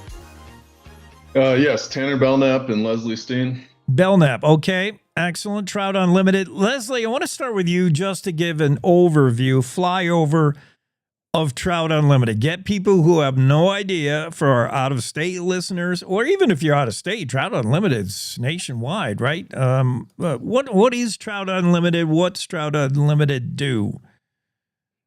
We are a national nonprofit, and we work to bring communities and partners together to recover and restore our rivers and streams across the country. And here in Wyoming, we have 11 on-the-ground staff people based in communities all across Wyoming that do river restoration projects, primarily in policy work. And we also have over 1,600 grassroots members that count themselves as Trout Unlimited members and are parts of local chapters and volunteer their time. And you, particularly, you're the Wyoming State Director, so you're Trout Unlimited in Wyoming, which, of course, is better than Trout Unlimited in New York. Although there's some blue ribbon trout. I am from New York, and there's some trout in Western New York, but Wyoming's the best. Anything particular that makes it different about Wyoming being TU in Wyoming? I think one of the neat things about TU in Wyoming is that we are a headwater state, right? So the waters from our state, they go to the Yellowstone River and all the way out to the Missouri River drainage. And then we have water that comes out the Snake and goes to the Columbia River. And we've got water that goes to the Colorado River, the Bear River. So I think it's, we have some really amazing high altitude trout fisheries around the state and blue ribbon trout fisheries as well. And also just kind of being a headwater state where a lot of these big river systems start. And it's our, we take our job seriously to take care of these places together with a bunch of folks across the state. Yeah, there's almost a duty of care following the old adage, garbage in, garbage out. I mean, you got to, what you start with, that puts an onus on you, a burden on you as a headwater play. Yeah, I could see that, Leslie. We're talking to Trout Unlimited, preserve, protect America's cold water fisheries. Let's go to Tanner. Tanner, I want you to brag on, boast on what I know of, just following the news, is one of the most successful Trout Unlimited projects here locally, and that's that whole Tin Cup thing going on. Before we talk about the film, what's the current state of that? Explain what it is, what you're doing in Tin Cup, the restoration. And from the beginning, just getting this funded and getting it off the ground, I thought would be a heavy lift. But man, this is a huge success story. Yeah, so I'm the Salt River watershed manager based here in Star Valley. So Tin Cup Creek is a major tributary to the Salt River. It's a very important tributary, both because of its size and because it's one of the few tributaries to the Salt River that actually flows into the Salt River year-round and doesn't get dewatered. It also has all of its native fish species and other aquatic species, which some of the other tributaries have that wiped out. It has good connectivity where trout can get from the Salt River way up into Tin Cup Creek to spawn and access other life cycle needs. So the work on Tin Cup Creek with Trout Unlimited and Caribou-Targhee National Forest actually started a long time ago. Leslie used to cover the Salt River watershed before I was brought on, and she managed over 5 miles of restoration work lower down on Tin Cup Creek along the dirt road section. And in that restoration work, we used heavy equipment to elevate the stream bed, reconnect old meanders, stabilize banks, restore riparian vegetation, and reconnect the stream to its floodplain, and really improve stream function in both aquatic and riparian habitat in that area. Project we just completed was the second phase of process-based restoration on the North Fork of Tin Cup Creek. What that means is this is back in a roadless area, so about 1.5 miles into the backcountry, so we can't bring excavators and heavy equipment back there to work on the creek. So instead, we had to come up with another methodology to elevate riffles and reconnect the stream back there to its floodplain to try to start bringing aquatic and riparian habitat back closer to what it should be and improve that floodplain function. What we used was teams of draft horses to pull logs into the creek and build channel spanning structures that during spring runoff can capture rock and sediment and elevate those riffles to raise the stream bed back up, improve habitat complexity, and reconnect it to the floodplain so that the stream can function better. In 2022, we dragged about 400 logs in total into the stream with those horses, and in 2024, we dragged another 400. And then to top that off, the Wyoming Conservation Corps came in there both years and secured those structures with a post pounder, and also brought in a lot of smaller trees to weave into those structures and make them a little more functional. I did some log dragging with draft horses in the Dubois area for 2 weeks. 2 weeks was my limit, man. That is, I know the horses are doing most of the work, but that is hard work. That is tough stuff. And now tell me why, Tanner or Leslie, why it is you have to restore and repair these smaller streams. What happened? Did nature cause them to be dysfunctional? Did man? Are they irrigation ditches that are now not working anymore? What is it you're trying to fix? I know often we hear about rivers and spawning fish that can't get over dams, and we got to move those dams. What are you trying to do? What went wrong with these little streams you're trying to fix? Yeah, so it goes back to what you were saying, or what we were talking about earlier with Wyoming being a headwaters state, but the headwaters of Tin Cup Creek are the headwaters of the Salt River, and that's the water that affects Star Valley and our irrigation water and all of that. The primary causes of degradation up there are numerous. Some of the creeks around here, there were mining things where they were working on the stream bed to try to find gold.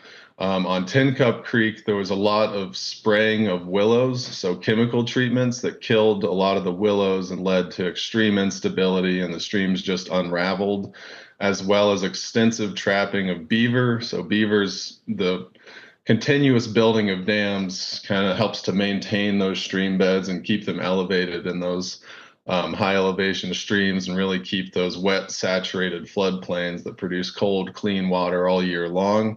And beavers were close to fully extirpated in a lot of the western United States, so that really impacted the function of some of those small streams. The last thing would have just been extensive logging and some other land use practices that would have reduced the input of logs and wood into that stream, that also add that roughness to help prevent the stream from down cutting and separating from its floodplain. I know there's probably thousands of trout that would vouch for your efforts in Tin Cup if they could speak. But for me, no video, it didn't happen. Video or it didn't happen, and you happen to have video. I'm glad you documented this whole thing. How can we watch Horses in High Water Restoring Tin Cup Creek? It's kind of a short documentary film. Was the intent from the beginning to document this, or did you just get, halfway through it and you thought, this is incredible what we're doing, we got to get this on video, man? What's happened and how do we see it? Yeah, so as I said, phase one was back in 2022, and spending a lot of time up there, both Leslie and I, and talking to Creed and Daryl, the two guys that work with the draft horses, as well as our Forest Service counterparts, and just seeing the cast of characters and how cool that work was. We realized during the second phase we had to capture some of that on film, just to show how cool and unique that project was, as well as Creed and Daryl both were writing poems and reciting poetry the whole time we were out there and cracking funny dad jokes and just absolute characters that we really enjoyed. So just getting them on film too, and the film starts and ends with some of their poetry, and I really liked that as part of it as well. Awesome. One last thing. We got like 1 minute. We got to bounce out of here. Leslie, challenges being the state director in Wyoming of TU Trout Unlimited is warmer and warmer and warmer water. Trout do not like warm water. They like it cold, and the fishing season's getting shorter and shorter. I don't know. What can you do other than just spread the word? Yeah, there's a couple things you can do on the project side. One of the types of projects we do, we take out migration barriers, things like irrigation diversions that block fish passage, and we replace them with fish-friendly irrigation diversions that still let the irrigators get their water, but fish can migrate up and down. And so during the hot part of the season, that lets our native cutthroat migrate upstream to what we call cold water refuges. That's one thing. Being part of projects that increase riparian shade, that plant trees and willows and things that cover the river, the sides of the river a little bit more, that also helps with water temperature. But then you're absolutely right. Above certain temperatures, it gets really stressful when you're catching fish. And so I think the best thing that people can do is just adapt their behavior. If you know it's going to be a warm day above that 65 to 68 degree water temperature, you can just plan to go out early in the morning when the water is cooler. Or you can pick certain streams. You can look at the river gauges and look at the temperatures and find the ones that are not above that temperature. Thank you, Leslie Steen, Tanner Belknap joining us, Trout Unlimited. Find out more, tu.org, and go watch that documentary, Horses in High Water. What an achievement. What work in Tin Cup. And thank you for working on behalf of Trout. We all love Trout, man. Thank you. Thanks so much. For having us on. Great You to bet. chat with you, Jake. All right, we got to bounce out of here. Top of the hour news break coming up with the Cowboy State Daily Show with Jake. Lots going on next hour right after our top of the hour news. Thanks for spending your Tuesday with us.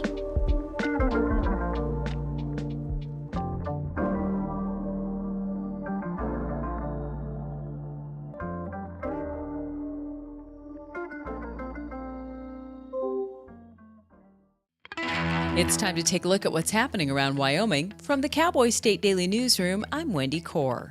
9 felony cases connected to a game of Crime Bingo played by Bozeman Police Department officers will not be prosecuted.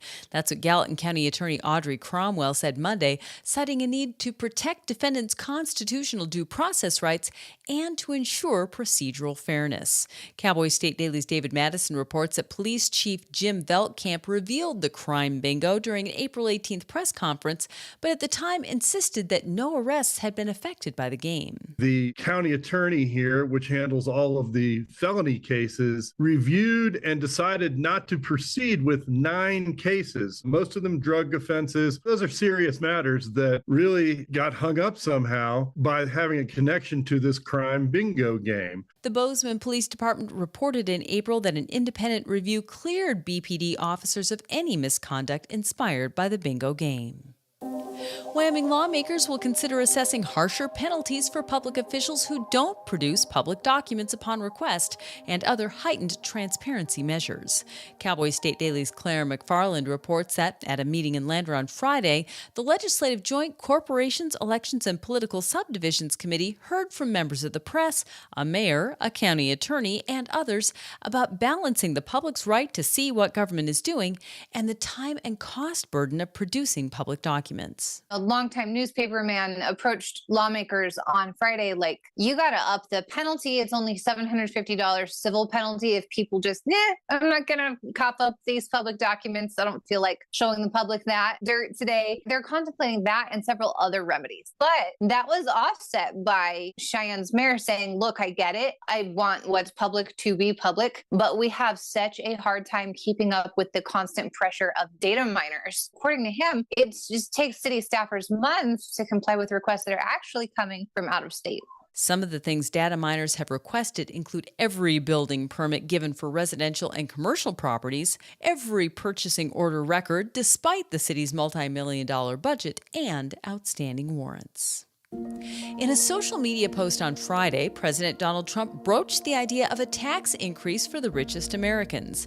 The post was far from a ringing endorsement of the notion, but with budget battles now in full swing on Capitol Hill, it did throw a wild card into the mix. Cowboy State Daily's Sean Berry reports that Wyoming's U.S. senators don't want to raise taxes on the wealthy, saying they're loath to slap tax hikes on anyone, period. As a general rule, the Republicans do not want higher taxes on anyone because they don't want to hear about it come campaign season, especially when they're in a primary, because it is just absolutely politically toxic to be told that you've raised taxes and what are you going to tell your constituents now? In Trump's post, he said increasing taxes for the wealthy might in fact be a liability for Republicans in Congress. Democrats, according to Trump, would likely seize on such a move to associate Republicans with higher taxes. However, he said, quote, "I'm okay if they do." I'll be back with more news right after this. Do you know it's illegal to dig or excavate without knowing what's below? This is Jan Warren, Executive Director for One Call of Wyoming. We will be hosting workshops around the state to educate homeowners, realtors, landscapers, underground facility owners, and excavators on the state law, industry best practices when it comes to planting a tree, building a fence, or any other excavation project you have planned. Join us for a free breakfast, get your questions answered, and learn how One Call of Wyoming is here to help. Go to onecallofwyoming.com and register today. The Cody Volunteer Fire Department has announced its fire engines will not participate in the Cody Stampede Parade on July 3rd and 4th, ending several years of bombastic tradition. Their fleet of siren-blaring trucks, which usually serve as the parade's grand finale, will be noticeably absent in 2025. The reason for their withdrawal? Water balloon fights, or the lack thereof, according to Cowboy State Daily's Andrew Rossi. The thing about it is when you're throwing candy and water balloons, that creates potential liability. And the Cody Stampede Parade Committee needs to get liability insurance before the city of Cody and the Wyoming Department of Transportation sign off on the Cody Stampede Parade, because it's not just a city street, it's a U.S. highway. So they could only find one company that would cover the parade. Due to this ban on water balloons, the Cody Volunteer Fire Department will only have a historic fire engine and a hose cart in this year's parade. Their fleet of fire trucks will not participate. And that's today's news. Get your free digital subscription to Wyoming's only statewide newspaper by clicking on the daily newsletter button on cowboystatedaily.com. I'm Wendy Core for Cowboy State Daily.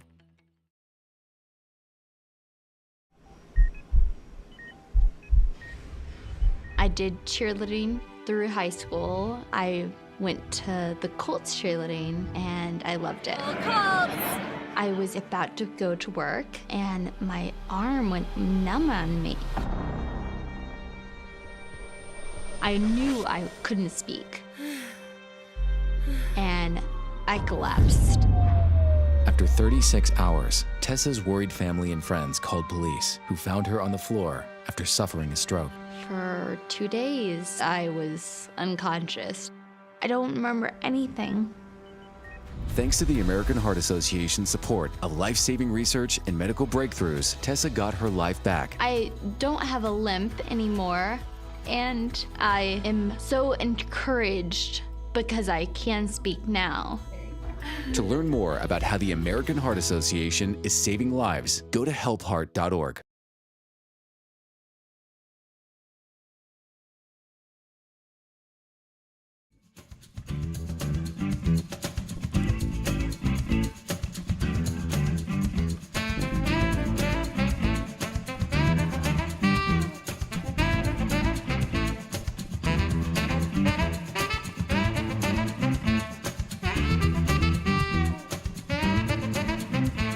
We're back in studio, Cowboy State Daily Show with Jake.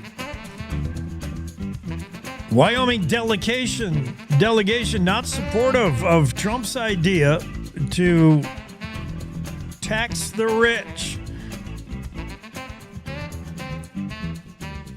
That doesn't sound good. Tax hike for the rich did not sound good to U.S. Senator John Barrasso. Sean Berry has a story in the Cowboy State Daily about the reaction of Wyoming delegation to Trump's idea of a tax hike on the rich. Senator Barrasso said, not a good idea. I thought Senator Barrasso tactfully got around that because you don't want to fall out of line with POTUS, with President Trump, especially if you're one of his BFFs, like I think Barrasso is, like I think Lummis is, and Harriet Hageman. Trump, on many occasions, has called out any of those three by name to applaud their efforts. So you don't want to turn on El Capo there at the boss in the White House, Capo de Capo. But I thought Barrasso did it pretty well by not saying that he thought Trump was wrong to tax hike the rich. He rather said, I don't want to tax anybody. I'm a conservative. I don't want to increase taxes on anyone. I thought it was a good move by Senator Barrasso. Would you support? He was asked straight up by Meet the Press Kristen Welker, who had Barrasso on the other day, and said, would you support that increasing taxes on the highest income earners? Are you with that? And highest, by the way, the tax hike would take effect for people earning $2.5 million or more. People who make $2.5 million a year or more. And Barrasso artfully said, well, I'm a conservative and I don't want to increase taxes on anybody.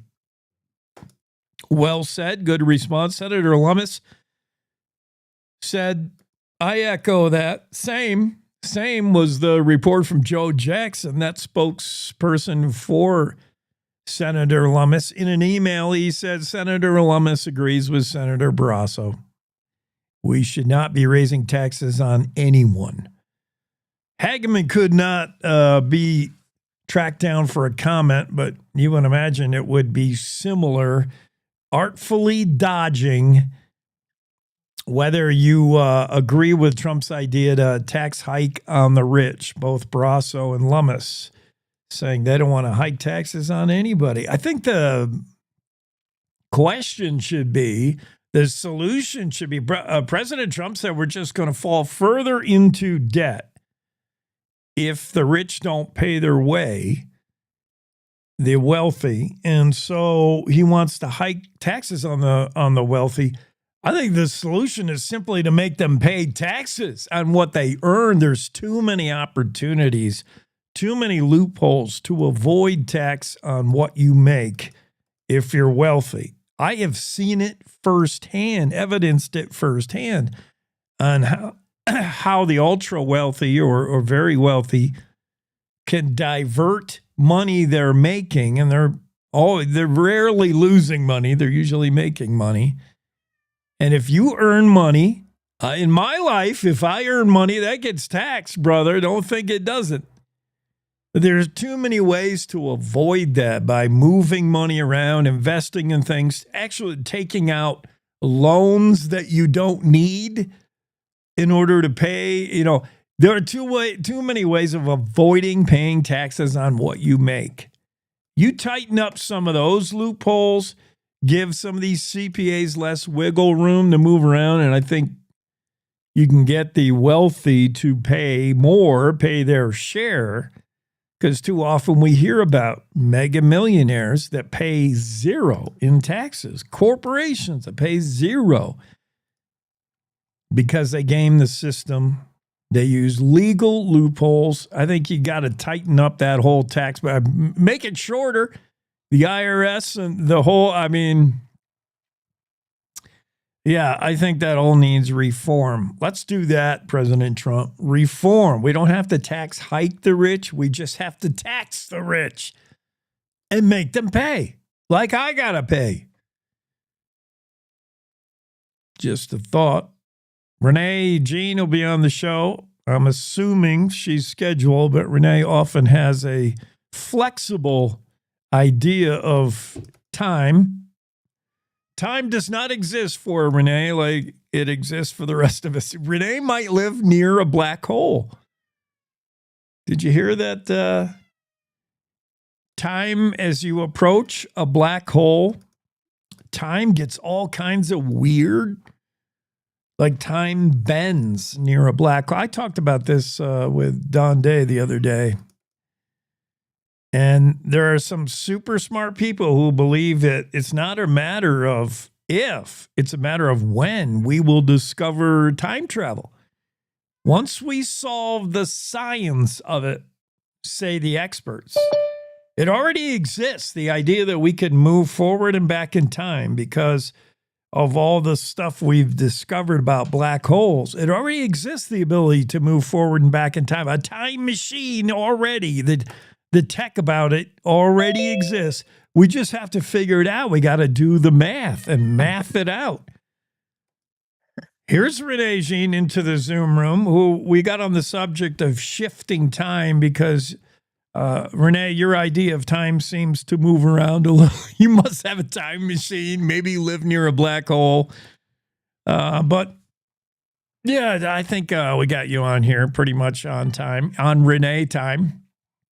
Well, the meeting doesn't always let out right at 9:00, Jake. Then someone who shall not be named has to have a better understanding of time. And sometimes I'm human and I have to pee after the meeting, so I'm sorry. Oh, don't I know it. I got a kidney stone that I think I finally got rid of. 2 months it was going. Yeah. And I had to pee like every 10 minutes. It was crazy. I was like my wife. I couldn't drive more than a half hour without having to stop and pee. I think I did. All right. Okay. I totally understand that. Let's talk helium. Okay. I didn't know. I love your lead. I already bragged on this, Renee. Your lead in this story is so good. Helium is more than just the party gimmick of making balloons float and chipmunking your voice. What a fantastic lead to a story. And it is more. Holy cow, the medical world everybody uses helium, I guess.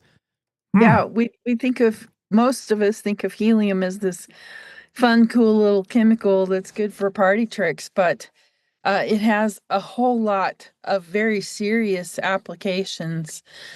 Coolant for rockets, those MRI scans that look for cancer and brain and spinal cord injuries or stroke and heart conditions. It's virtually irreplaceable in those machines. We have a finite quantity of helium. It's hard to make helium. It's a byproduct of fusion. And the way we get it on Earth is radioactive decay. So very slowly over millions and millions of years, molecules of helium fall out in our Earth's crust due to radioactive decay. Not very many places in the world does that helium get trapped. Most of the time it leaks. It leaks out into the atmosphere and it goes bye-bye because it floats. It's a very tiny, small molecule. It's the second smallest in the periodic table, with only hydrogen being smaller. Quick, what is the periodic symbol? What is the letters for He. Oh, He. It's a noble gas. Sweet spot for helium is Sublette County. I think we've learned that. Sublette County In is Wyoming, yeah. Yeah, in Wyoming. And that's just because, as I was kind of like alluding to earlier, it takes special geology to trap this molecule. It floats, so it goes to the top of whatever, and it just, if there's any kind of egress way to get out, it's gonna escape, and then it's gonna float off and go bye-bye in the atmosphere out into space. So we lose a lot of the helium that we do have to outer space. In a few places in the world, there's just the right geology to trap this molecule and keep it there for millions of years. Over time, it accumulates. It's not everywhere that it accumulates to a degree that it's mineable, like economically feasible to get this out. Sublette County is one of those rare places in the world. And as a result, they mine about 20% of the world's helium. from one place there in Sublette County, ExxonMobil's Chute Creek facility, which I think is interesting all in and of itself. You know, it's obviously it's a pretty rich source. We've got another company that's going to come in and tap that resource to produce some helium. So our Wyoming's share of the world's helium is set to grow with this new company. I don't know how much more it'll be at this point, but pretty interesting stuff, I think. Yeah, Exxon Chute Creek, and then joined by Blue Spruce, and we're going to start mining helium, which I guess is necessary. If you had to ballpark why it is that we've seen a shortage of helium, I know going back the last decade, you'll hear a lot about just isn't, there's a shortage of helium. Is it no longer in the ground? Is it too hard to mine? I know in some cases I heard that Exxon or whoever is mining helium sometimes switches over to do natural gas instead, or is demand simply that high, Renee? Well, helium comes as a byproduct of natural gas production. So the process there is you mine the natural gas and then you separate the helium from the natural gas. I'm not sure the ins and outs on Chute Creek, why they would not process the helium out of there unless market conditions are just not conducive or whatever the reasons might be. I think, now that you say that, I think that was the case. I'm thinking about a certain time, not that long ago, where I know I work with a lot of wedding planners, event planners, party planners, and they couldn't find helium balloons. Nobody had helium. It was such a shortage. And it was at a time when natural gas prices were really suppressed. So I think there was, Exxon and whoever made the decision, look, natural gas, we're going to just hold off, cap a few mines, and then you didn't get the helium. Yeah, that makes sense. Yeah. So, it could be tied to that. Market conditions just weren't conducive for mining the natural gas. So then there's no helium to separate because you're not pulling that natural gas out. So that's kind of how it works. The helium gets trapped in natural gas that's trapped in a particular geology. And then they separate that out after production. And that's the same model that this new company, Blue Spruce, will follow. If I remember right from their business plan, they're looking at a couple of well pads, or maybe it was 4 well pads, 2 wells each. So 8 natural gas wells, and then they'll separate that helium off of that natural gas. Excellent. Helium is so cool. I love helium. I'm sucking on a helium balloon here. Federal cuts have Wyoming museums scrambling at the start of a busy season. There's just so many unknowns if you're trying to make a budget and you're a museum and you wonder, can we even get the roof fixed? Your story about some museums in Wyoming caught by surprise with federal grants were slashed. Well, and I think what's different here, it's not just that we made a decision that we're not going to fund these things anymore. These grants were actually cut off mid-process. So, think about it like this. You're a company, you make solar panels.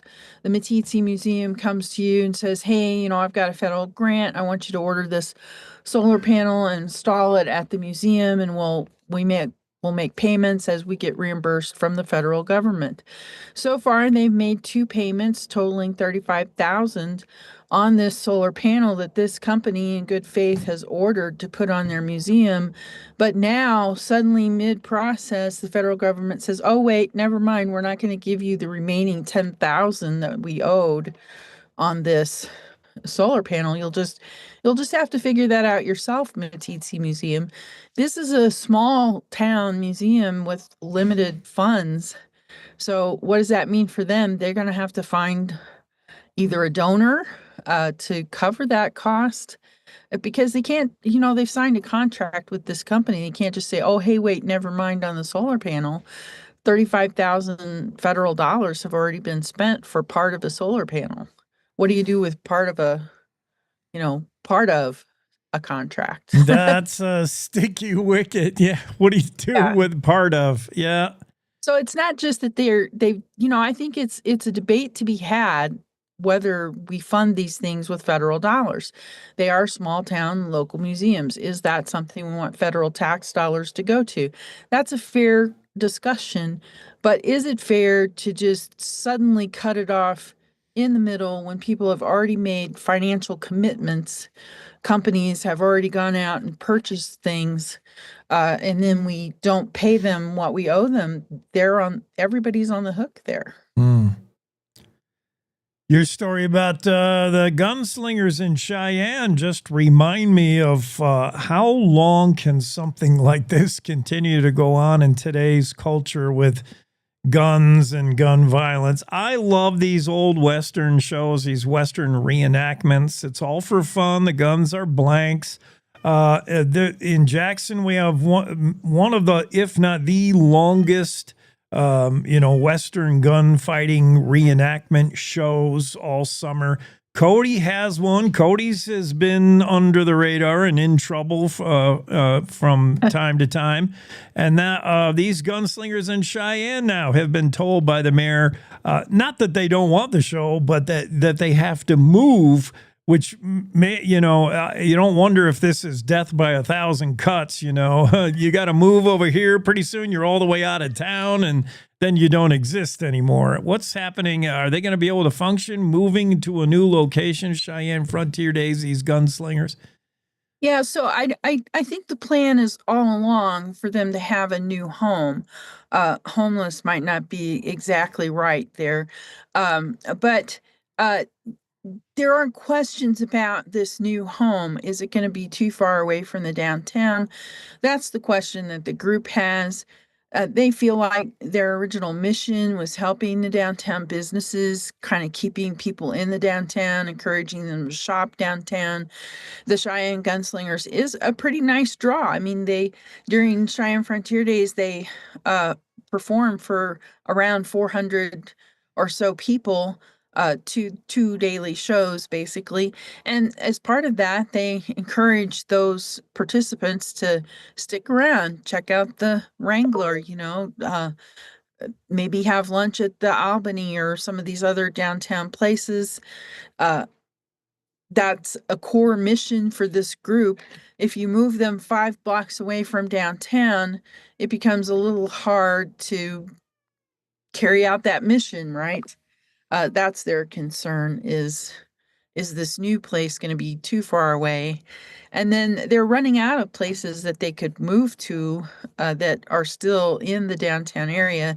They feel like they're already pretty far away from downtown where they're at on 15th Street. And it is a pretty cool looking little setup. They've got just this old fashioned little old Western town, complete with a church. The Cheyenne Depot Museum placed a church there. They own that church, but the gunslingers help them maintain it. And you can't see it looking at it, but they got sprinkler systems under that grass in front of their buildings. Those buildings have been wired for electricity. All of those things are helpful for their event. They've got those nice picnic tables there where people can sit and watch the not everybody can sit, but it's some seating for people who maybe need it. And there's parking nearby. So right now they feel they have a pretty perfect location. And there's a feeling of uncertainty, I think, about what their new home's going to be like.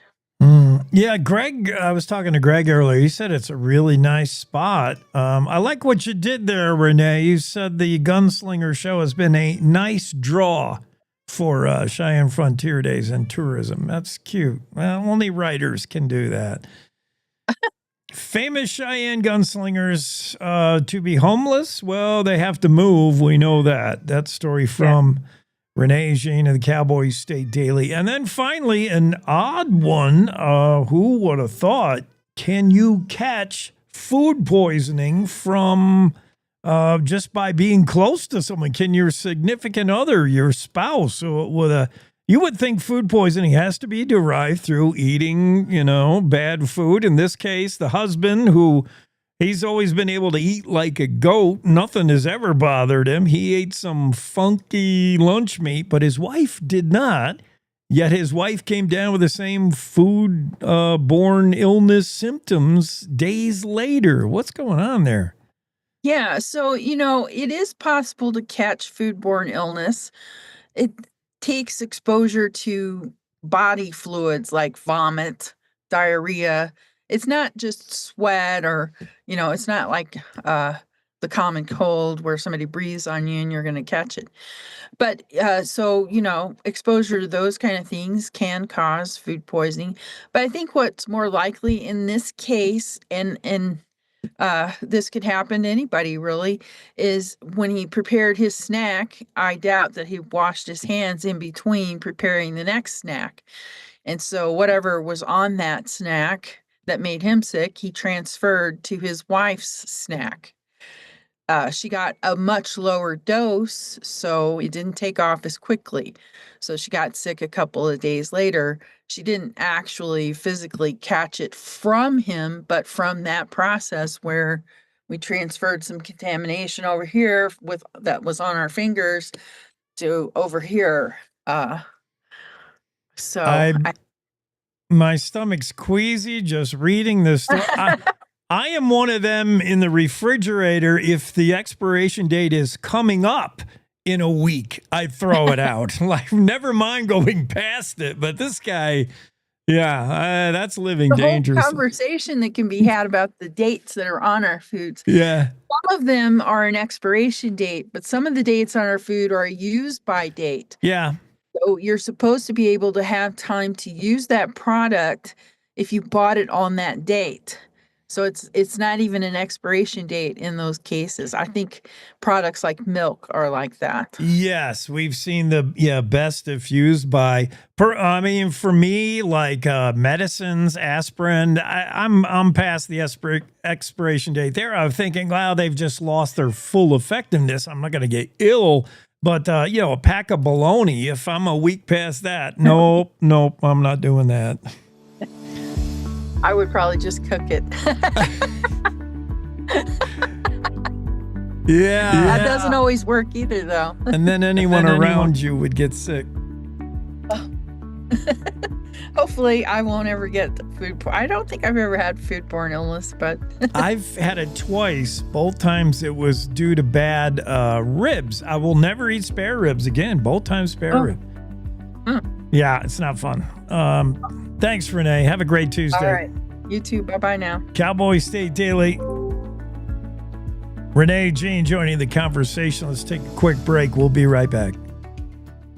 To the Teton Range, Cheyenne to Sheridan, Rawlins to Ralston, Cowboy State Daily Morning Show covers the state like no other radio show or podcast. We love Lovell. We're eager to share the stories of Story will crow about Crowheart and Yodel over Yoder. Whether you make your home in Sweetwater, Chugwater, Powder River, or Green River, the Cowboy State Daily Morning Show will make you feel right at home. Jeffrey City, Atlantic City, we see you. Little America, Big Piney, you're on our radar. Howdy, Wapiti, Meeteetse, Shoshone, 10 Sleep, good morning. Welcome, Torrington, Riverton, Wheatland, Lusk, Lingle, Lander, Timber, Casey, Kerwin, Moorcroft, Mountain View, Moose, Fort Bridger, Fort Laramie, Fort Washington, Hannah, Hudson, Hewlett, Dayton, Daniel, and DuBois. We are east of Weston, west of Midwest, north of Newcastle, and south of Sundance. Border to border, we love Wyoming and every one of its communities, bar none. This is the Cowboy State Daily Radio Network. Meet Norm. He lives with anxiety, but with the help of this latest innovation from Be Normal, he can be normal, just like everyone else. With the swipe of a finger, you can project happiness, confidence, machismo. Why settle for being real when you can be normal? The Normal Maker, new from Be Normal. This item doesn't really work because there's no such thing as normal. We're all different. What we like, how our brains work. In fact, 1 in 5 of us live with mental illness. Don't filter who you are. Start by talking to someone you trust. And remember, there is no normal. Nestled between Casper Mountain and the North Platte River, you'll find the heart of Wyoming. With a bustling downtown centered around our outdoor haven, Casper is for adventurers, freedom seekers, and rule breakers who find beauty off the beaten path. So if touchable history, a vibrant community, and uninterrupted outdoor recreation define your travel itinerary, allow us to welcome you to the one and only Casper, Wyoming. Plan your trip at visitcasper.com. Love is a lesson that doesn't end. It knows no conditions, so you better buckle in. Love keeps you on your toes. It never stops, only grows. Love isn't easy. It's a commitment, especially when they're being their most resistant. Love is being prepared for the journey ahead. Love doesn't let any concerns go unsaid. Love is finding the right seat so you can take a breath. But remember, love isn't lax. It always double checks. Check that your kids are in the right seat at nhtsa.gov/the right seat. Love protects.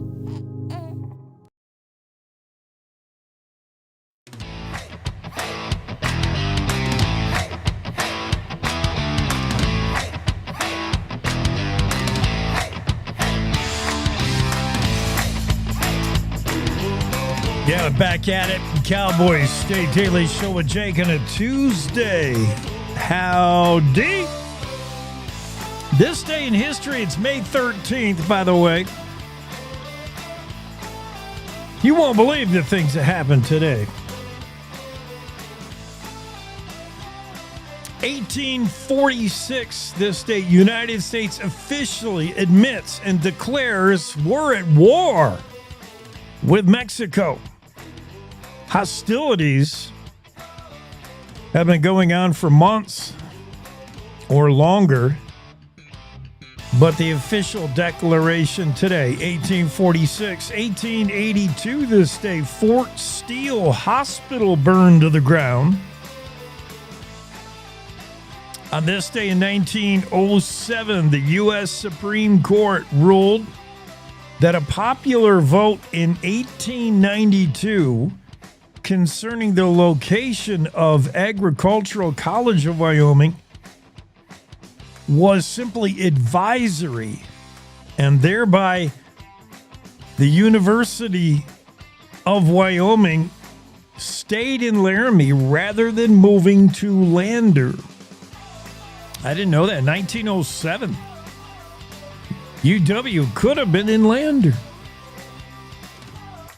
1912, this day, the first political conventions in the state to nominate presidential electors took place in Cheyenne. This day, 1919, movie star and recent veteran of the U.S. Army, Tim McCoy, would become the adjunct general for the Wyoming National Guard. Tim McCoy, I don't recognize that name as being real famous actor, but this is long before, real Hollywood. I would 1990. This would have been not even talkies, right?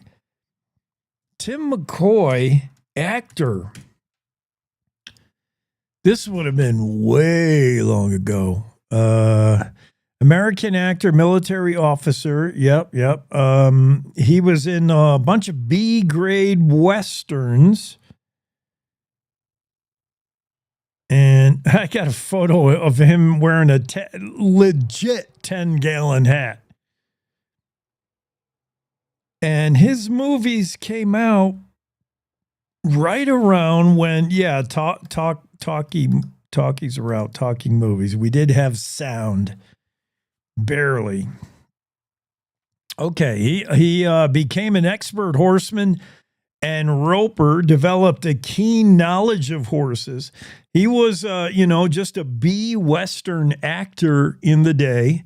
The reason we're talking about him, by the way, is not only was he an actor, but he was also ranching in Wyoming during this time frame when he was adjunct general for the Wyoming National Guard at age 28. He retained that position until 1921. During that time, he was also ranching in Wyoming. He would later run for U.S. Senate in 1942, but lost. Yeah, interesting. And then my favorite part of Tim McCoy, whoever he was, expert horseman, roper, and a B Western movie actor back in the day. My favorite quote, he was once asked when he was starring in films about horses, working with horses, and McCoy was quoted as saying that he wasn't all that sentimental about horses. He told the reporter, if you want to know the truth, horses are dumb. Ooh, it's not something you often hear, somebody who makes their living around horses say, yeah, horses can be dumb. Yes. Yeah, I get that. It's a flight animal, and horses take flight at the slightest thing. They can be perceived as dumb. I have to agree with Tim McCoy on that one.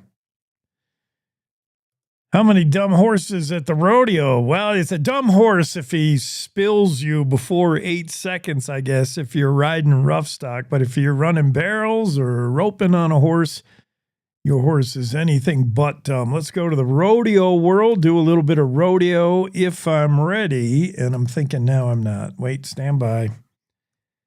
I got to plug in the latest rodeo show.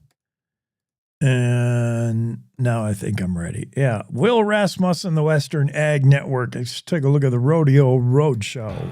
It's the Rodeo Roadshow on the Western Ag Network. Hi, everybody. I'm Will Rasmussen from Redding, California. Today, a conversation with a 9-time national finals qualifier, Tilden Hooper. He's number 16 in the world in the bareback riding.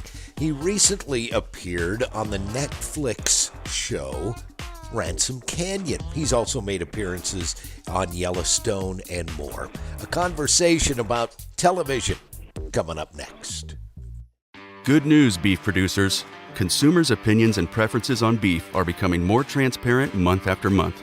Your checkoff dollar supports state-of-the-art research that taps into thousands of consumers' eating habits every month to track modern trends in meat demand and other proteins. With this knowledge, the Beef Checkoff can invest your dollars more wisely in future projects, empower the industry, and strengthen beef's place in the market. Get the full story at yourdollardoes.com. Funded by the Beef Checkoff.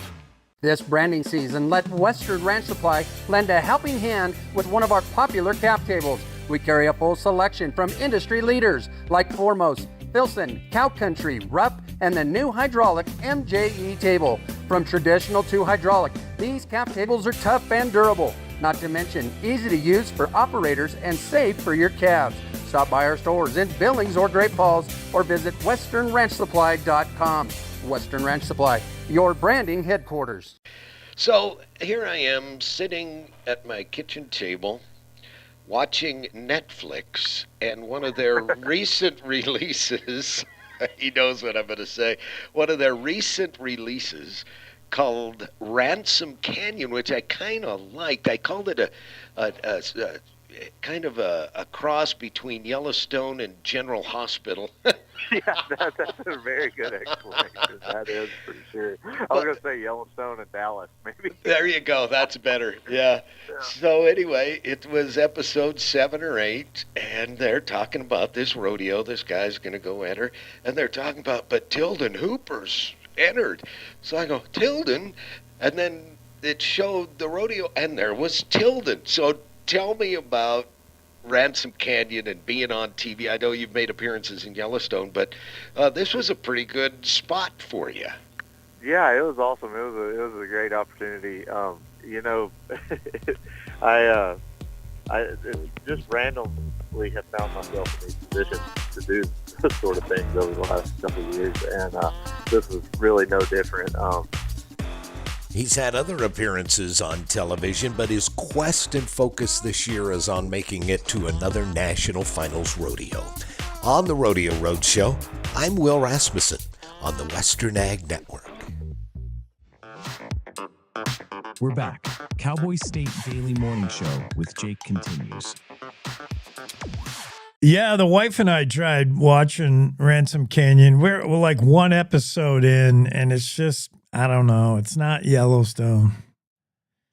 I can't get into it. I don't think there's near enough Western in it. There's not enough horses. And it's basically a copy of Yellowstone. It's just a ripoff of Yellowstone. Has anyone watched the new Ransom Canyon? I made it a point to watch it because Netflix was promoting it as, if you liked Yellowstone, you'll love Ransom Canyon. Ransom Canyon, the new Yellowstone. Ransom Canyon, better than Yellowstone. Well, I thought, all right, we'll have to make a note to see that. It comes out on Netflix. I watched the first episode, and yeah, Ransom Canyon is Yellowstone repackaged and done not as good. Doesn't have Taylor Sheridan writing it. It's just like a crummy version of Yellowstone. It's the exact same thing. An aging dude with family problems, and everybody wants to take his ranch from him. Same thing. It's Yellowstone, but just not as good. Anyway, that's my opinion. That's my review of Ransom Canyon, if you, without a spoiler alert. RFK Jr. Took selfies, photos of himself, posted them on Insta or X or something, and of him and the family swimming in the creek. He put photos on X. RFK Jr., Department of Health and Human Services Secretary, 71-year-old RFK Jr., who has told everybody, you don't need no stinking vaccine. We'll just let the measles roll. That's not what he said, but that's my version. 71-year-old RFK Jr., who has told everybody, you don't need no stinking vaccine. We'll just let the measles roll. Measles, as I get off topic, measles spreading even as states ban vaccines. The U.S. is on track to surpass 1,000 measles cases this year, as a viral illness once so rare, most young doctors today don't even recognize the telltale rash symptoms. Measles making a comeback. The outbreak has spread to now 29 states as of the beginning of this month, claimed 3 lives, even as states take measures to ban vaccines against measles. Idaho Governor Brad Little signed into law just last month an unprecedented ban on vaccine mandates for schools and businesses in the state of Idaho. Idaho already boasts the highest vaccine exemption rates for kindergartners nationally, and new legislation from the governor, Brad Little, signed into law a unprecedented ban on vaccine mandates. In other words, if a school tells you so, little Jimmy can't attend kindergarten, he's not vaccinated for this and this and this, this school can't say that anymore, and you got to take little Jimmy into class. West Virginia Governor Patrick Morrisey issued an executive order permitting religious exemptions from school and daycare immunization requirements. And lawmakers in red states like Florida, Louisiana, Texas are weighing measures of their own that would make it more difficult for health providers to deny care to some people who aren't vaccinated. It's a movement right now. The anti-vaxxer movement is alive and well. And now with the Secretary of the Department of Health and Human Services being kind of an anti-vaxxer himself, and JFK Jr. Perhaps JFK Jr. thinks just nothing is going to kill him, because the photos, as I get back on subject, back on topic, the photos he shared the other day on X showed him submerged in a creek. He was swimming, but he dunked his head underwater. He's swimming. His kids are swimming in Washington, D.C.'s Rock Creek. Now, don't think to yourself, well, what's the big deal? The big deal is Rock Creek is closed by the National Park Service for the high level of bacteria found in that creek. It's not safe. National Park has warned Rock Creek could have dangerous pathogens harmful to pets and humans. RFK Jr. posting photos of him swimming in it on X. Nothing can kill me, not even measles. Certainly not a little dirty water. When we come back, we're going to tell you the most popular baby names of 2024. Where are baby names trending? You'll never believe it. We are turning back the clock with baby names. Wyoming is the cowboy state. From corner to corner, there are so many stories to be told, and more cowboys and cowgirls are turning to the Cowboy State Daily News team to keep them in touch with what's happening both locally and in other parts of Wyoming. I'm Riley Strand, videographer and production assistant for Cowboy State Daily Video News. We're proud to bring the most important stories to our viewers every day. The stories that start conversations, the stories that make us laugh, the stories that make us think. Our experienced journalists at Cowboy State Daily are crisscrossing the state every day, talking to those who know the news best. Every day, host Wendy Core and I talk to the reporters who are covering the topics, issues, and people that are important to Wyomingites. And in our daily newscast, we bring you those stories. Tune into the Cowboy State Daily Video Newscast every morning, only on CowboyStateDaily.com. You're listening to the Cowboy State Daily Radio Network. Wyoming is a place of unlimited potential, a place that inspires us to dream. Since 2014, Wyo Lotto has given back over $180 million to our great state through transfers, winnings, commissions, and more. Dollars that have gone directly into your cities, towns, and counties. Dollars that have changed lives and set dreams in motion. Thank you, Wyoming, for a legendary 10 years. We can't wait to dream up what's next. The climate that we're operating under has everyone on the defensive. You see a person and you automatically put them in a box and say, well, this is what this person should be like. All of this ostracizing people, what are we afraid of? We're called to love one another. It can't be, I reject you as a person. This country's been through so much. Its people has been through so much. Why can't we fix this? Do we have issues we have to deal with? Yes, we do. But we're not going to be able to deal with them if we're fighting and yelling at each other and not listening. Yeah, she has an accent. Oh gosh, she dressed funny, but we're talking the same thing. Mm-hmm. We're all concerned about our children, concerned about the world we live in. A lot of people wouldn't even think we should be here talking to each other, but I'm sorry, I disagree.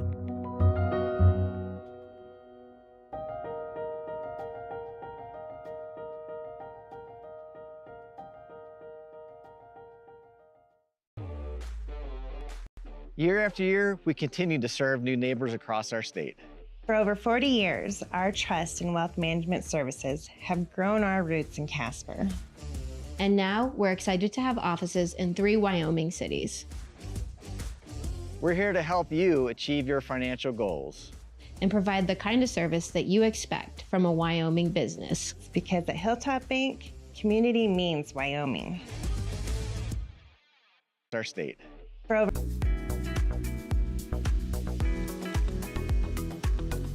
I'm going to give you an idea of some of the most popular baby names out there in 2024.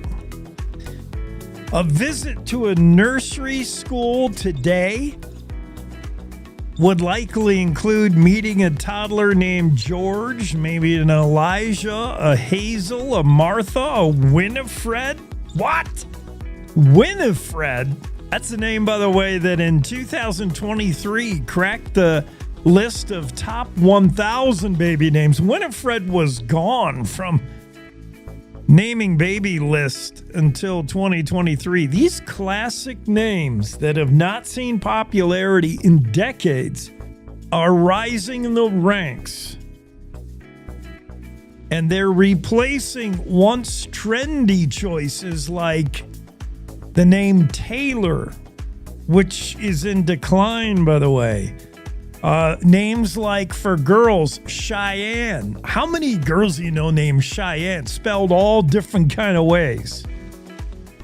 There's like 1 million Cheyennes. And for boys, how many boys do you know are named Ryder? R-Y-D-E-R. I mean, for me, I don't know. It could be, locally. Maybe it's a regional thing. But those kind of trendy, made-up names are in decline. And what is popular now are old names, nostalgic names that conjure, old-fashioned, reminiscing about old times. We're talking about, kind of old names. The top 5 girls' names in 2024 were Olivia. That's kind of an old ring to it. Emma, Amelia, think of Amelia Earhart, Charlotte, and Mia. Top 5 girls' names. For boys, Liam, Noah, Oliver, Theodore, and James. Just so different from what we've seen in recent years. Things are trending now to going back a century, not just decades, but some of these names pretty old. Grace, they just have Eleanor, Barbara. They got an old kind of feel to them, the old names. We get this story from Yahoo Life. Why old-fashioned baby names are back in style.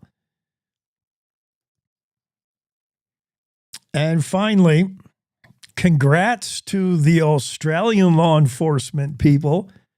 Detectives from Organised Crime Squad, OCS, in Australia were really smart to bust a drug ring.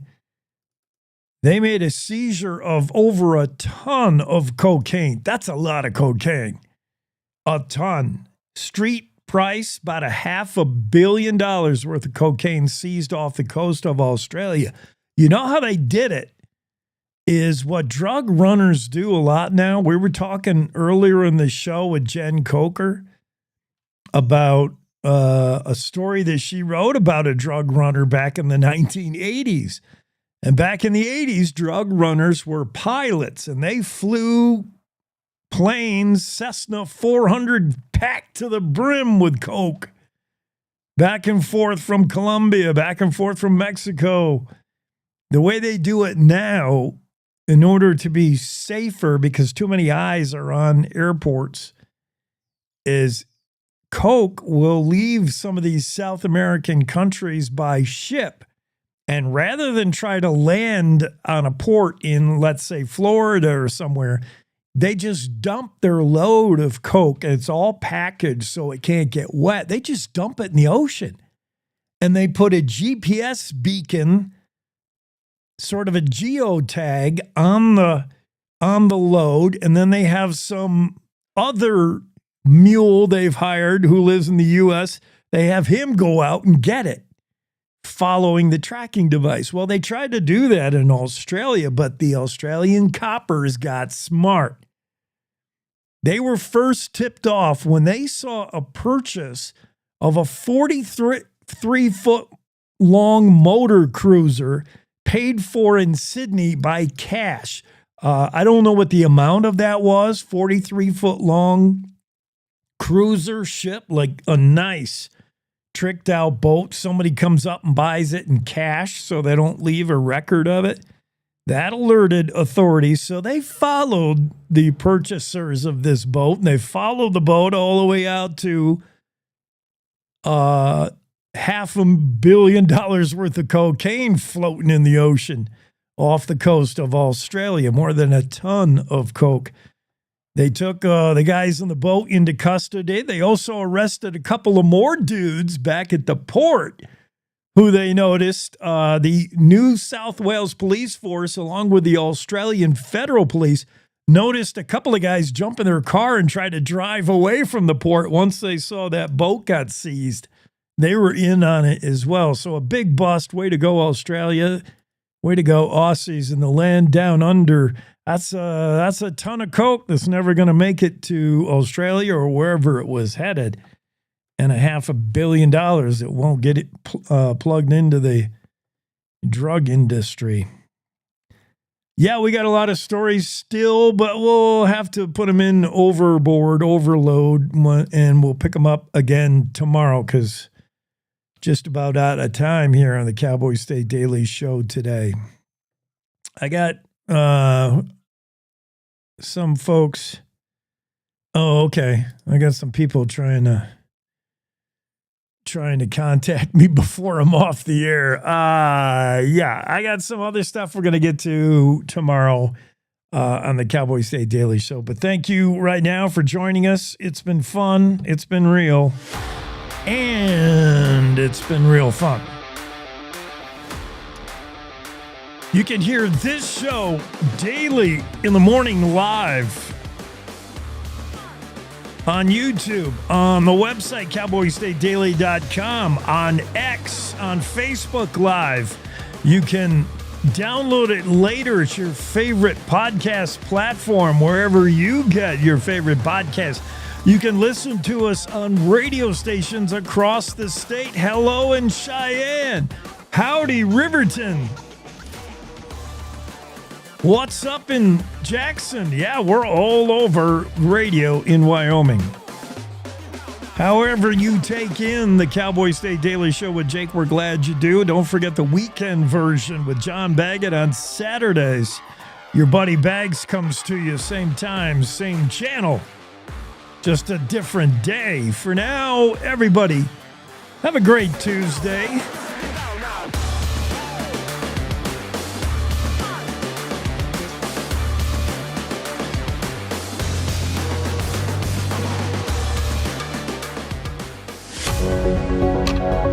Good morning. This is the Cowboy State Daily Morning Show with Jake. The new way Wyoming wakes up.